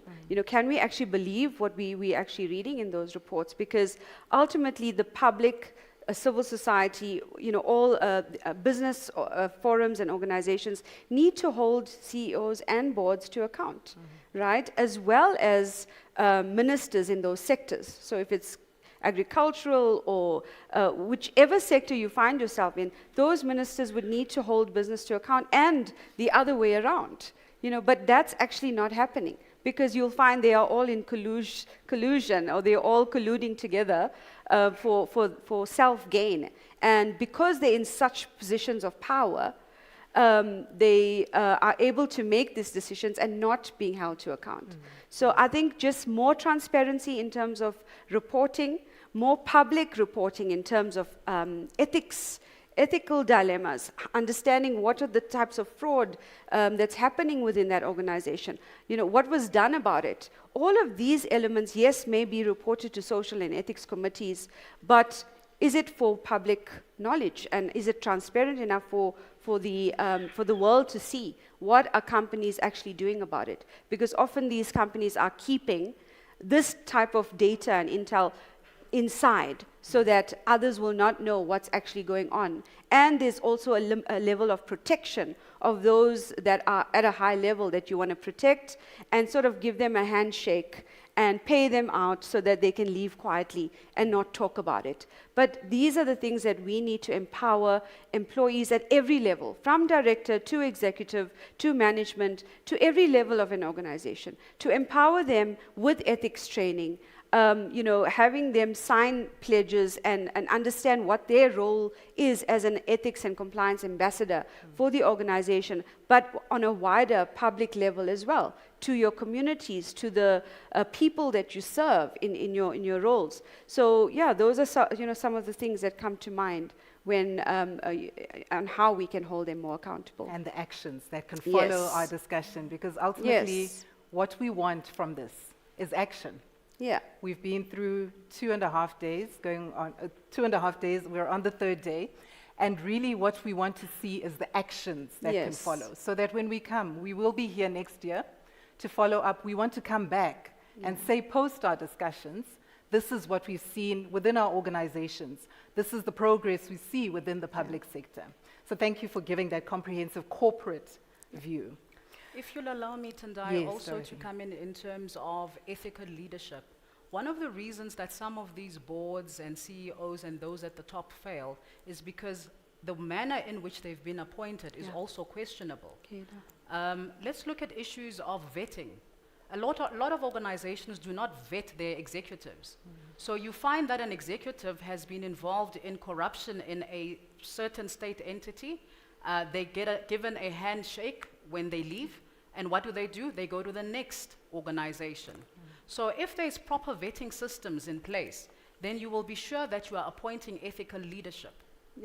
And I can tell you, with a lot of organizations we have assisted with forensic investigations, you find that those that are at an ethical leadership have records of having committed the same offenses from their previous employers, and yet they're able to fall through the cracks and gain employment throughout government over and over again. Thank you, very important point. Are we vetting? And are we holding people to account? Do we have systems in place to say, well, an employee has left this organization, therefore we have a database that shows what their offense is, and can they then be employed again? And we should not be recycling the same corrupt people over and over again. And I think very importantly, a message for our leaders, political, corporate, this standard has to be applied from the top. It cannot just apply to people at middle management whose careers die because of their corruption. It has to be applied consistently from the top. and flow through. Princess Nomfundo, we're going to come to you. So we know that through your position, you are part of a broader network. We know that you work with our communities.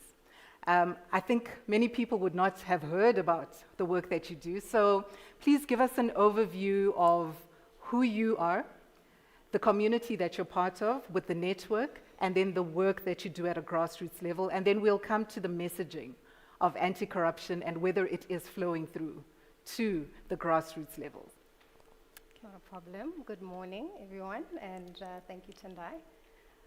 What a privilege it is to be here. With this sort of perspective, a lot of us come from backgrounds such as these. We are in royal homesteads, households. It's not a position you can take away from me. And I have a sense of duty towards my community members or communities at large within this institution. And I take that very seriously. So a couple of years ago, I was introduced to a network of over 120 princesses that basically became a sisterhood of us supporting each other with the work we do in our communities. And yeah, it's just been amazing because we started off having webinars after COVID and addressing cases such as GBV. We have people, we serve in our communities sometimes from, empty cups, limited resources. We also have our traditional councils that also serve with limited resources. So we come together and we help one another addressing such issues. I'm from a mineral-rich province, Ndilihlubigazi, but I am in the Northwest Province. Now you'd ask why. My forefathers moved from the Eastern Cape and bought land there, and the idea was to live off livestock. The idea was to live off agriculture. At the moment, all of that is going away. We've got livestock syndicates operating in our areas. We've got mining mafias, and we've got people that are scared in our communities, and people come to us daily as royals, whether it be our queen mothers, whether it be our sisters within the sisterhood. And yes, we serve, without adequate resources. But here we are, we continue to serve because nobody can take this away from us. We need partnerships. We need education, especially towards our traditional councils, who sometimes serve without payments, who sometimes, they understand heritage. We are also, custodians of that heritage. And our community members understand who they are and where they come from, but there's this desperation right now because of the things that we are facing with regards to corruption, where you cannot report a crime, you cannot report that my livestock has been stolen, because you've got the cops that are in cahoots with these livestock syndicates, and as a result, people sit back and are in fear, and that's where we come in, and our lives are also at risk, but we take this on. In our communities, we don't sit, actually, we are active, we support each other. A lot of us are exposed, so we bring all of that we've been exposed to back to our communities. We've got lawyers as princesses, we've got policemen as princesses, and we just come together and we assist each other where we can, using limited resources. So it'll be great to get some support. It'll be great to work with private institutions to, bring back that necessary support within our rural communities. Sometimes you cannot just focus on cities, because women, for instance, in the rural areas are the backbone of communities. You've got women that serve daily with no recognition, with no prospect of even making it out here. The fact that I'm out here is a privilege, and I'm hoping, or actually a lot of people from my community are seeing me on this platform and are hoping that I come back and tell them, listen, there's hope. Listen, you know, corruption can be rooted out, and if you are a whistleblower, you'll be protected. Yeah. Thank you. Thank you, Princess Nomfundo. Very importantly, we see how pervasive corruption is. Very often we, again, look at public sector, we're aware of what's happening in the corporate sector, but it goes right down to our grassroots. It goes right down to our communities where we're not thinking about it very often. That at a level, you spoke about stock theft, where you would need support. The corruption is at that level. The law enforcement cannot assist, will not assist, because the corruption is happening at that level. And very important voice, I think, that mustn't be left behind. As part of our action, we have to think about who our stakeholders are. We're not limited to our corporate. We're not limited to our public sector. Very important sector that now we have to consider, have to think about. And again, credit to you, Jay, for this panel, because I think this has touched the 3 pillars of our community, our public sector, private sector, and going beyond that to our cultural communities. So Chad, picking up on what Nomfundo was saying, there's a question here. And is there a way to design anti-corruption bodies that are insulated from political retaliation? And I think it would maybe even filter down to our police. Can we actually have a body that fights, that is completely independent and is not susceptible to the whims of who is in power, who has the most money, and who can sway ultimately the investigations or the judgments in one way or another? So the Anti-Corruption Task Team's report came out. It was their final report last week. If you can't find it, you can go onto LinkedIn to the IRS page and it's uploaded there. The chair of that particular organization happens to be our caretaker Minister of Police at the moment, Feroz Kachalia, and he makes very valid points within that report. We also have a champion, and understand as apolitical as I am, we do have a champion in Parliament at the moment for an anti-corruption commission to be established, and a private member's bill has been put forward. That was put forward by Glenys Breitenbach of the DA, and that's to establish a Chapter 9 anti-corruption commission. And I think this will go a long way. Everybody thought that perhaps that would be the role of IDAC. IDAC is capacitated from within the NPA to investigate serious corruption. They are there as the investigating directorate against corruption. They're not there to formulate policy and framework, perhaps like this Chapter 9 Anti-Corruption Commission.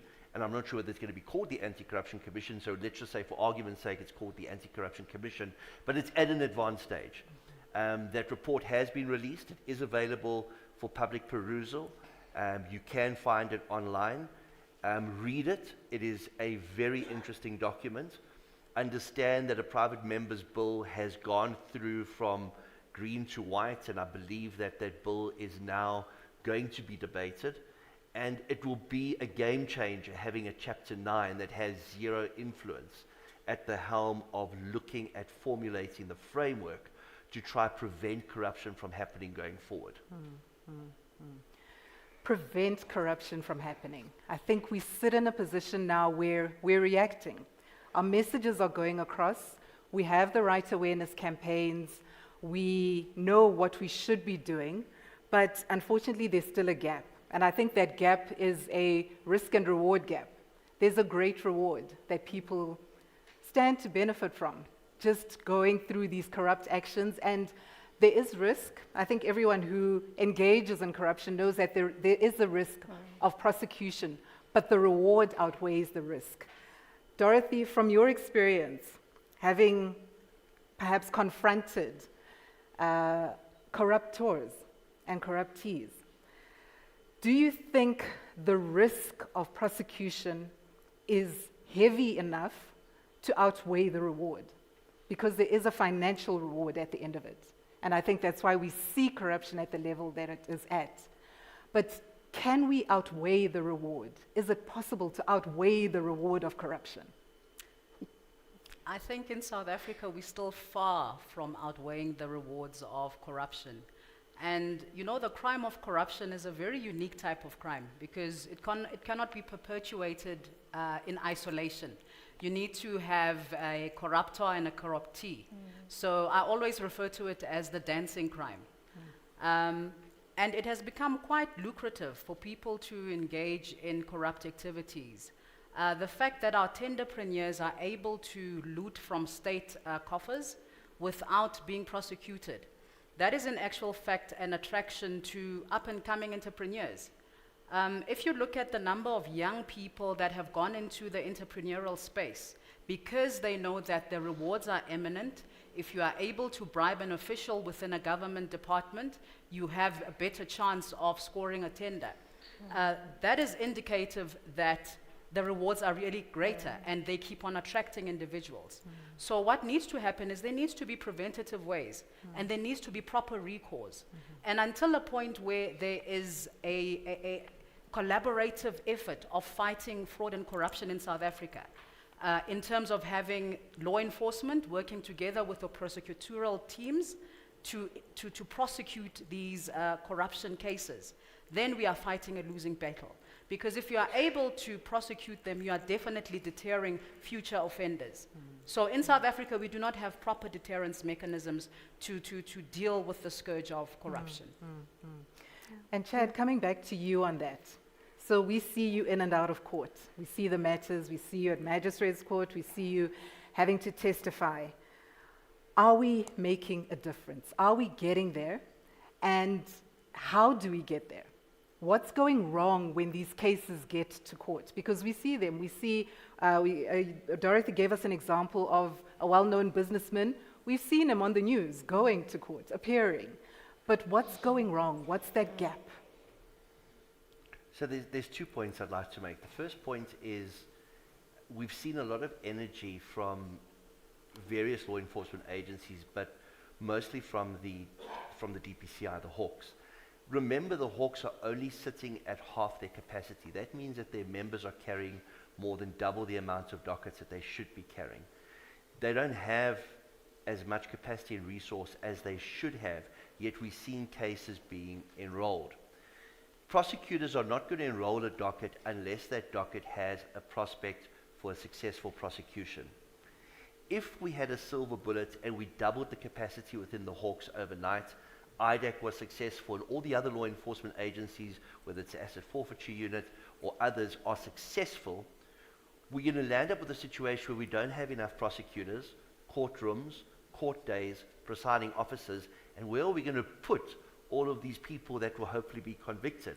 So it's an entire holistic change that needs to be made, looking at the ecosystem.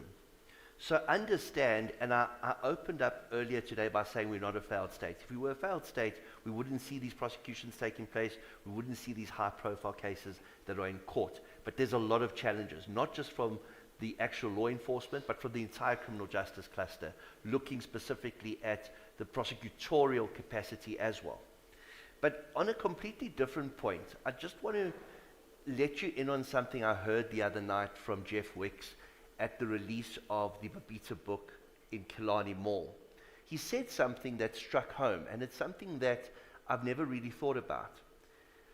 When you look at the Babita corruption that was exposed, we're talking hundreds of billions of rand. But the system, the loophole that they found that they could compromise was to put in claims of under 500,000 rand at a time. So we're talking hundreds, if not thousands, of claims of 500,000 rand or less. And the bid officers and the contractors sat at the hospital. And these guys that had corrupted the entire system would have to walk through their hospital. And this is the critical part of what I'm about to tell you. They had to walk past the patients, the most needy, the most desperate, the most vulnerable in our society, knowing that they're going to get payment, that they're going to buy a luxury car, buy a property, go overseas, wear any clothing that you can imagine, Giorgio Armani, Gucci, and we've seen that. We've seen that. There was actually a super car club amongst some of those people involved in just the Tembisa hospital fraud. And we call it eating at the trough. Now, if you take Tembisa Hospital as a microcosm of what's happened throughout the country, then you see how corruption has impacted on our people, and those are the most vulnerable. There was a bridge that was meant to be built pre-COVID to link rural KZN with rural Eastern Cape. 1.2 billion rand was budgeted for the building of that bridge. The construction mafia has got their claws into it, and they stopped production on that bridge. Construction was reinstated after COVID 2023, and the price of 1.2 billion has now jumped to 3.5 billion rand. Can you imagine what we could have done for our communities with 3.5 billion rand, considering we're sitting in a country with the highest rate of unemployment and the biggest disparity between the haves and the have-nots? We're not a failed state. Our state hasn't been captured. But we, from a moral and ethical perspective, have to make up our minds whether we're going to tolerate corrupt actors or not. And hearing that story from Jeff Wicks, how those that defrauded the most vulnerable in society could walk past them without feeling a thing, shows me that there's moral decay on a level never experienced. And it's amongst us to change that amongst our communities.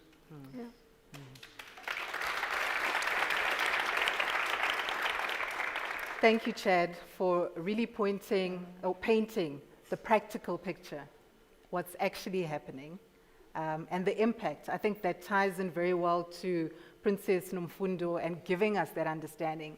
Where it hits the hardest is the patients, is our communities. The children who are trying to go to school, Nomfundo, I am sure, are impacted just by that level of corruption. Theft in a community that depends on cattle means no money in the home. No money in the home means children cannot go to school. It comes down to that level and that level of impact. So with that understanding, I think we've looked at community, we've looked at public sector, we've looked at governance. I'm going to come to you, Jamie, and from your vantage point of governance, understanding risk, compliance, is there an overarching message that needs to go out to the nation? And can we, as a nation, so now looking at corporate, public sector, community, are we saying the same thing, or should we be saying the same thing about corruption? And how do we get to that one message if we can? Yeah.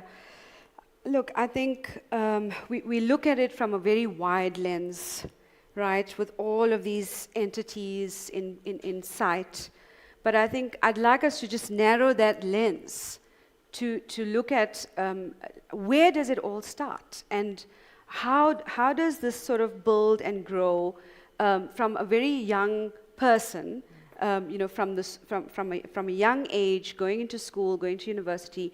Where does corruption actually begin in our minds? Because for me, I believe it's a cultural problem, not just a systemic issue within each of these corporations per se, but it's a cultural issue. It's a South African issue that we have, and then there's the global view as well.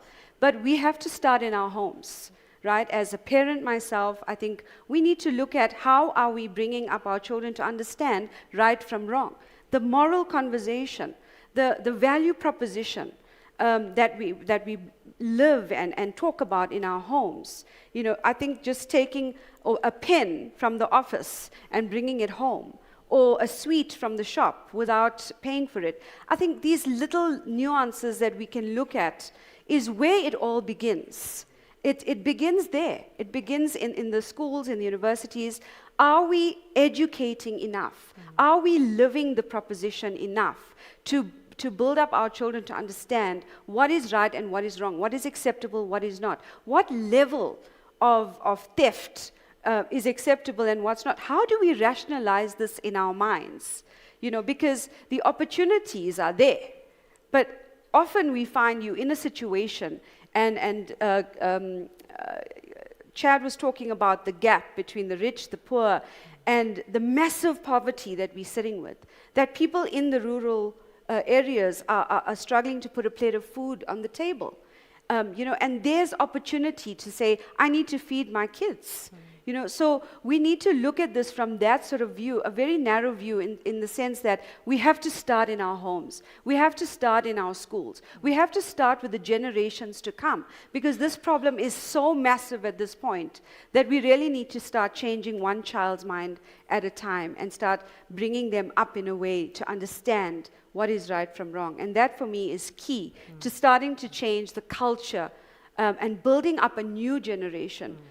And building up a new workforce of youth that will come in and have a totally different, perspective on corruption and corrupt activities. Because at this point in time, I would do ethics training with massive organizations, both public and private. And a number of people would put up their hand when you ask, how many of you would buy a can of Coke for that police officer on the side of the road? Is it okay? And a majority would say, yes, it's fine, because I want to get out. I want to get out of there, and I want to get on with my day and get to my meeting.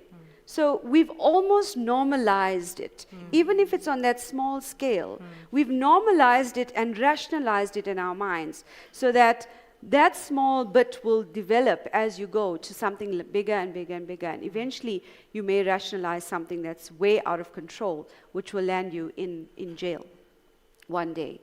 So it is a collective problem, and we need to mobilize parents, we need to mobilize educators, teachers, the universities, and we need to partner with them. Yes. Because it's not just a pledge individually. I would propose that we pledge and we mobilize every organization, companies, civil society, NGOs, universities, schools. Mobilize these entities so that we get them to pledge and say, we will stand with you. We will take this stand with you, Jay. And we will, sign this pledge. And then we hold them accountable to report on what they've done against corruption. Because for me, those are the practical things that we need to start with and pursue going forward. From awareness to action. Yes. And I think you've given us excellent action points, starting from our homes all the way through to the entities that we sit in. Thank you very much for that comprehensive picture.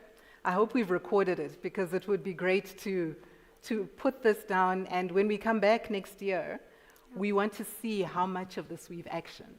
Can we give the stories of impacting the lives of young people? Of having messages go across in our schools. So we're not just starting when we get to our entities and see an anti-corruption policy for the first time because we enter the corporate world. We need to start it at the level of our schools, our primary schools, our high schools. So thank you very much for the action points. Princess Nomfundo, what is your challenge to us? You've given us an understanding of the cultural side that very often we don't think about. You've given us insight into the network and the work that you do. What do we do to partner with you to ensure that the anti-corruption message is strong within our communities, but we also see a decrease of the corruption? We want to see the practical implications of what we would do with you. I think I'll start off by saying, organizations and I suppose government should not come into rural communities and think people are poor in every aspect of their lives and want to give and rescue them. A lot of them understand their heritage and their culture, and a lot of them understand who they are. To my colleague's point as well, the youth in the schools. So what we face as well is that grandmother that looks after the grandchild and sometimes her child and the great-grandchild, and with very limited resources. And because you've got things like stock theft, mining syndicates, those kids end up becoming part of the Zamazamas, for instance, just to fend for themselves. And, out of desperation, they do things that are out of context of who they are, heritage-wise. So my challenge to, I think, the private sector as well as my colleagues here, and I suppose the people listening, is, I think, give us the necessary tools as princesses, as traditional councils, to do the work better in our community so that people don't involve themselves in corrupt activities, because rural people really are deeply rooted in their heritage. They have a very good understanding of who they are, but we are seeing that the youth is literally really being led astray, because I'm seeing my grandmother or my aunt or my mother not be able to take care of me because of the corrupt activities happening. I'm reporting cases, and because the police forces working together with corrupt individuals within this mining mafia, and with livestock theft syndicates. So we need more programs for the youth, especially linked to heritage. We need support for cultural festivals where we come together, there's social cohesion, where people, we get community members to understand their culture, their heritage, and where they come from more during these interactions. We need to strengthen that. I'd like for us to be more supportive of people in the rural areas, be more supportive of structures as big as ours, and just assist as much as possible in giving us resources, as well as your traditional council members who have been for centuries governing structures within communities. And at the moment, some are being paid and some are not. So there's limited sense of hope amongst them in that, well, we are not being supported, we are not being assisted, and if you report cases, we're not going to get the necessary assistance, we can't fend for our children, we can't fend for the communities at large. And, living with that ideology of culture and heritage gets eroded, because now I have to fend for myself, so I'll forget my culture, I'll forget my heritage, and I just need to fend for myself some way, somehow. Thank you. Thank you. Thank you for giving us that clarity. And Dorothy, I'll come to you as a last word. How do we test the integrity of people? And you've seen the bad of people. You've seen the looting. How do we test the integrity of the people that we work with, public sector, private sector? And how do we ensure that we're not putting our forensic investigators in harm's way because we have people with a lack of integrity who've been allowed to enter positions where they then want to loot and they want to eat? Well, within an organization, it's quite easy to pick up on the red flags of individuals that are involved in corrupt activities. Simple things such as someone living beyond their means. And I'll give an example of Eskom, where I used to work.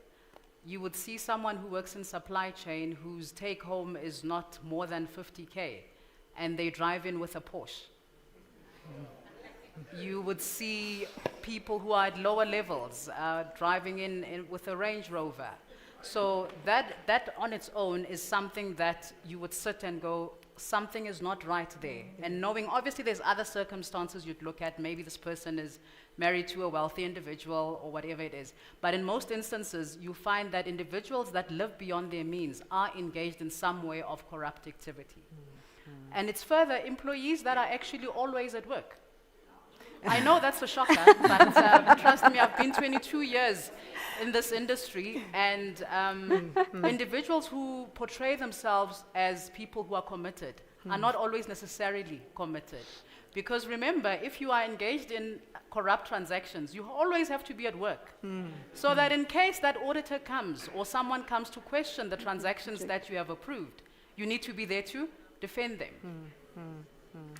And further as well, I'll mention that with corrupt practices, you can be able to pick up when individuals are not necessarily kosher, based on how they interact, based on the fact that they probably have been in the same position for many years. You'll ask yourself, with traffic officers, there's individuals who will remain at traffic officer level for 20 years. They don't apply for a promotion because it's much more lucrative on that lower level. So employees who don't apply for higher levels are actually red flags. Thank you for that. Very deep insight. And I also want to add on to this. You know, as society, I think as South Africans, we've become too complacent and too accepting of what we get. We should be learning to also hold our politicians accountable for their conduct. I mean, Parliament's portfolio on ethics and integrity, I think they need to be working harder at bringing to book some of the ministers that have been involved in corrupt practices. And strangely enough, as South Africans, we keep on voting for those that we know have their hands in the cookie jar. Why do we do that to ourselves?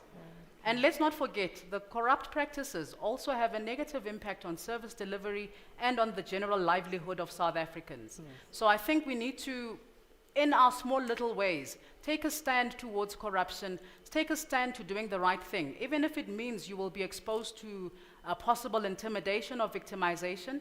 Doing the right thing will always make you a better person in life. Thank you very much. Thank you. So Chad, you started us off with hope. We're not a failed state. We are far from it. We have a well-working government, hard-working politicians who put their lives on the line as well. We have people in our investigative arms of government. We have prosecutors who pay with their lives for the work that they do. We have people in the private sector who also pay with their lives for the work that we do. So we have a country that works. We are here today because we believe in this country and we know that there is hope. Can you give us parting words in terms of what we can think of as individuals with all the stories that we see when we feel like it's doom and gloom? How do we understand that there is hope and we are moving forward? I attended the summit last year and I was fortunate to be invited again this year. And you can hear from the speakers and the fact that we've had ministers from the GNU come through over the past 3 days. We've had the Public Protector, we've had the Auditor General, we've had people that are in positions to make a difference, and they wouldn't be here speaking about anti-corruption initiatives if they weren't serious about saving our country. Our country needs saving. And we should be grateful for the fact that everybody knows what the problems are. All we have to do now is find a way to resolve those issues and move forward. Thank you very much for that, Chad. Colleagues, we are moving forward. We are acting. We are motivated. We will be back next year to report on the good that has happened in the public sector, private sector, and in our communities. Thank you very much to our panel for giving us insights from their different areas of expertise, and thank you for engaging with us. Thank you, Tendai. Thank you so much, Tendai. What a brilliant job you did. And to these amazing panelists, give them another round of applause. Keep that going. Thank you, guys. Ministers making an exit. There we go. Thank you very much. If we've learned many things from this panel, but if nothing else, we should all be applying for new jobs quickly in higher positions, because otherwise you're a walking red flag. That is something to take away. Am I right? I'm not wrong. I've been doing this MC work for 28 years. I better do something else, because people are looking at me weirdly. I tell you that for nothing. Right. Are we happy for the panelists to stay on stage, or you want to come? Thank you very much. We're going to give you the opportunity to leave. Thank you.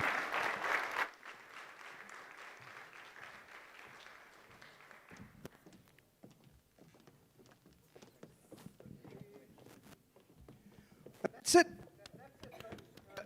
We keep losing signal when people walk. There we go. Now we're connected again. Can you believe it? 3 days has come and gone. A worthwhile 3 days, I think. Yes.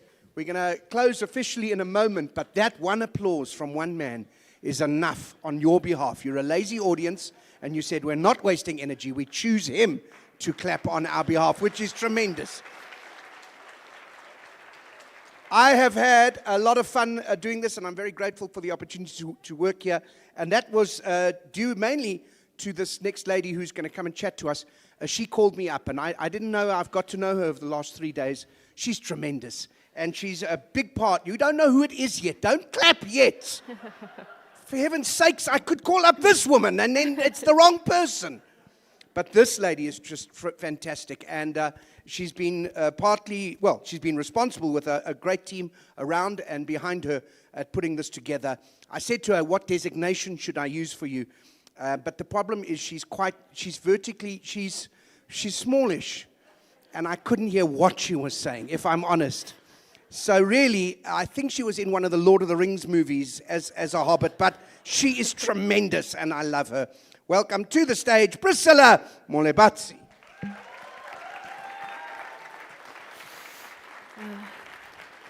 She is here now. Just look carefully, just squint, and there she is. There she is now. Good luck. I'm back. I'm Right. back. I just wanted to start off by saying this Combating Corruption this year was not just a summit where we all gathered in one room with all these amazing, brilliant minds just to have a conversation. The summit was a beginning of a bigger and greater call to action, to do better, to be better people, to take better steps. We were all in the room. I think one of our taglines was, be in the room, be part of the change. We were in the room, and we are part of a greater change. So, applause to you. I've been given the task, a very difficult but easy task. So difficult because I am so worried that I'm going to forget somebody, but easy because it's my absolute pleasure to be up here to thank all of these people that I'm about to thank. So please bear with me. It is a long list because we've had such amazing people assisting us. I'd like to firstly thank God for protecting us, being with us throughout the summit, that we were all safe and that everything actually went off beautifully. So thank you to him. To the VC for supporting this great initiative. He's backed us, he's given us his full support, and we really appreciate that. As well as to our MEC members and members of the executive. They've really been so supportive of this initiative. To our amazing sponsors. Without you, this would not have been possible. Thank you for heeding the call. Thank you for sponsoring us. Thank you for making this happen. We appreciate you. We hope that you will be back next year and that it's going to be bigger and better. So thank you. I'd also like to thank our amazing keynote speakers, our honorable ministers, and all the amazing people that really stood up here, including our panel members, our moderators. Their conversations, I think you'll agree, have been absolutely phenomenal. So a great thank you to them. I'd also like to thank our strategic partners within the university. I'd like to thank our strategic initiatives and administrative department. I'd like to thank CBE, the College of Business and Economics, the UJ Library for the amazing work that they've done, all of this beautiful decor that you see they've put together for us. I'd like to thank the Arts Center for allowing us to use this beautiful space and giving me the opportunity to be in front of this crowd. It's absolutely phenomenal to be there, as scary as it really feels. To our UJ Fundraising and Development, Protection Services for keeping us safe. And with Protection Services, I'd also like to extend a thank you to our EMS, our SAPS, all of the members that have been outside dedicated to ensuring that if anything happens, at a go, they are here to protect us. So thank you to them. I'd like to thank UJ Marketing, Strategic Comms, UJ FM and UJ Media, Occupational Health, Prof. Grace. What a fantastic mind. Thank you for putting our program together. It was actually beautiful.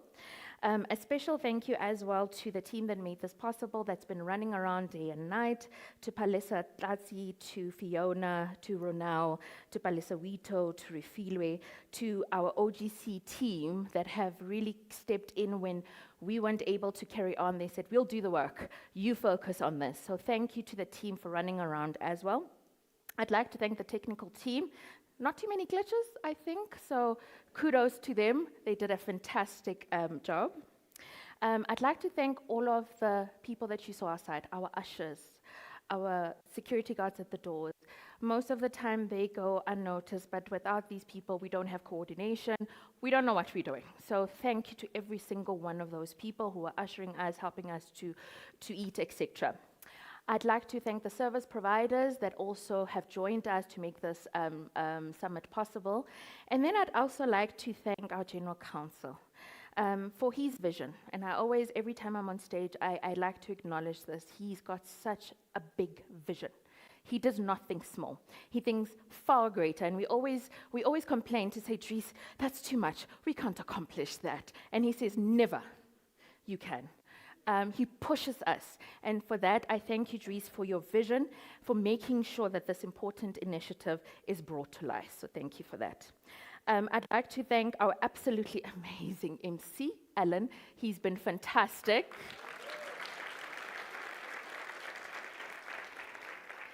And then I'd like to thank everybody else, all our staff members that I may have missed. You are important. I just have a long list, so apologies.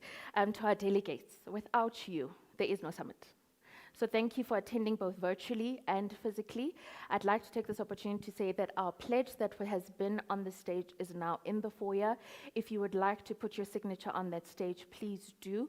We would like to take this pledge forward. We would like, after the summit, to continue to do good. I'm almost done. And then I would like to announce that next year's dates are set. So we are already on it. Next year, we'll be running from the 2nd, the 3rd, and the 4th of September, so we really hope that we will see you there.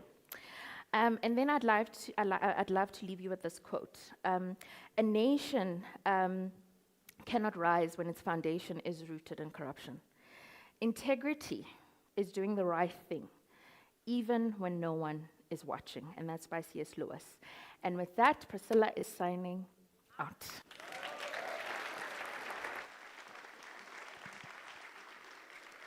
Thank you.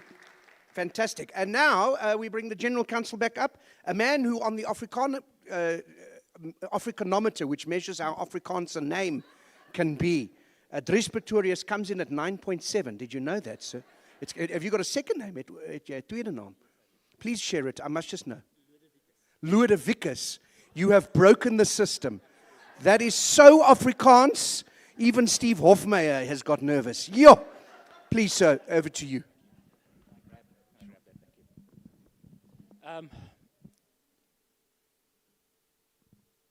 The one thing I want to say is I think you guys have noticed the magnitude and the exception of the team that I have underneath me. The big thing this year, I think, which stands out, is that this was all put together by UJ internally. And I think that just underscores the great in great. It really is a great university. I'm not going to hold you very long, but I think the thanker needs to be thanked. So can I get the team out here, and then we're going to give some small gifts to some special members on the team. And as Priscilla said, you know, I sit down with them for half an hour, and I say, "This is my vision." And they say, "How we can do that?" And I say, "No, this is my vision. I want to see this in 9 months. You know, somehow ask me how and when and that, just make it happen." And as you've seen, it has happened magnificently. Where's all the people? Where's all the flowers? Where's Fiona? Where's Fiona? Erna, are you not coming down? Yeah. Yeah. So we can thank the whole team. I want the whole team on the stage, including Tahira and Tanya and everybody else. You can bring the presents with you. We'll give the. We can thank the whole team. I want the whole team on the stage, including Tahira and Tanya and everybody else. You can bring the presents.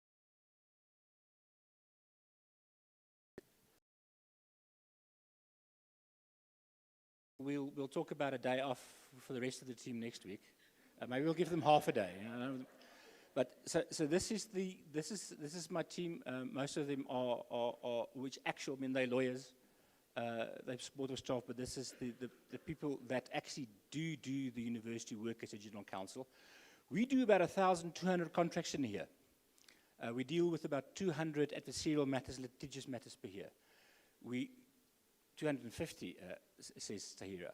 We do almost 100 policies per year. We deal with conflict, we deal with politics, and this is the team in front of you that makes the real life happen, that actually fights the corruption, because we do deal with that on a daily basis as well. So here's the big team. Fantastic. Thank you very much. Must appreciate it. And then we're going to give the members of the team that spend literally months dedicating their time to this, we're going to give them some special gifts. Priscilla, if you guys can get this all for us.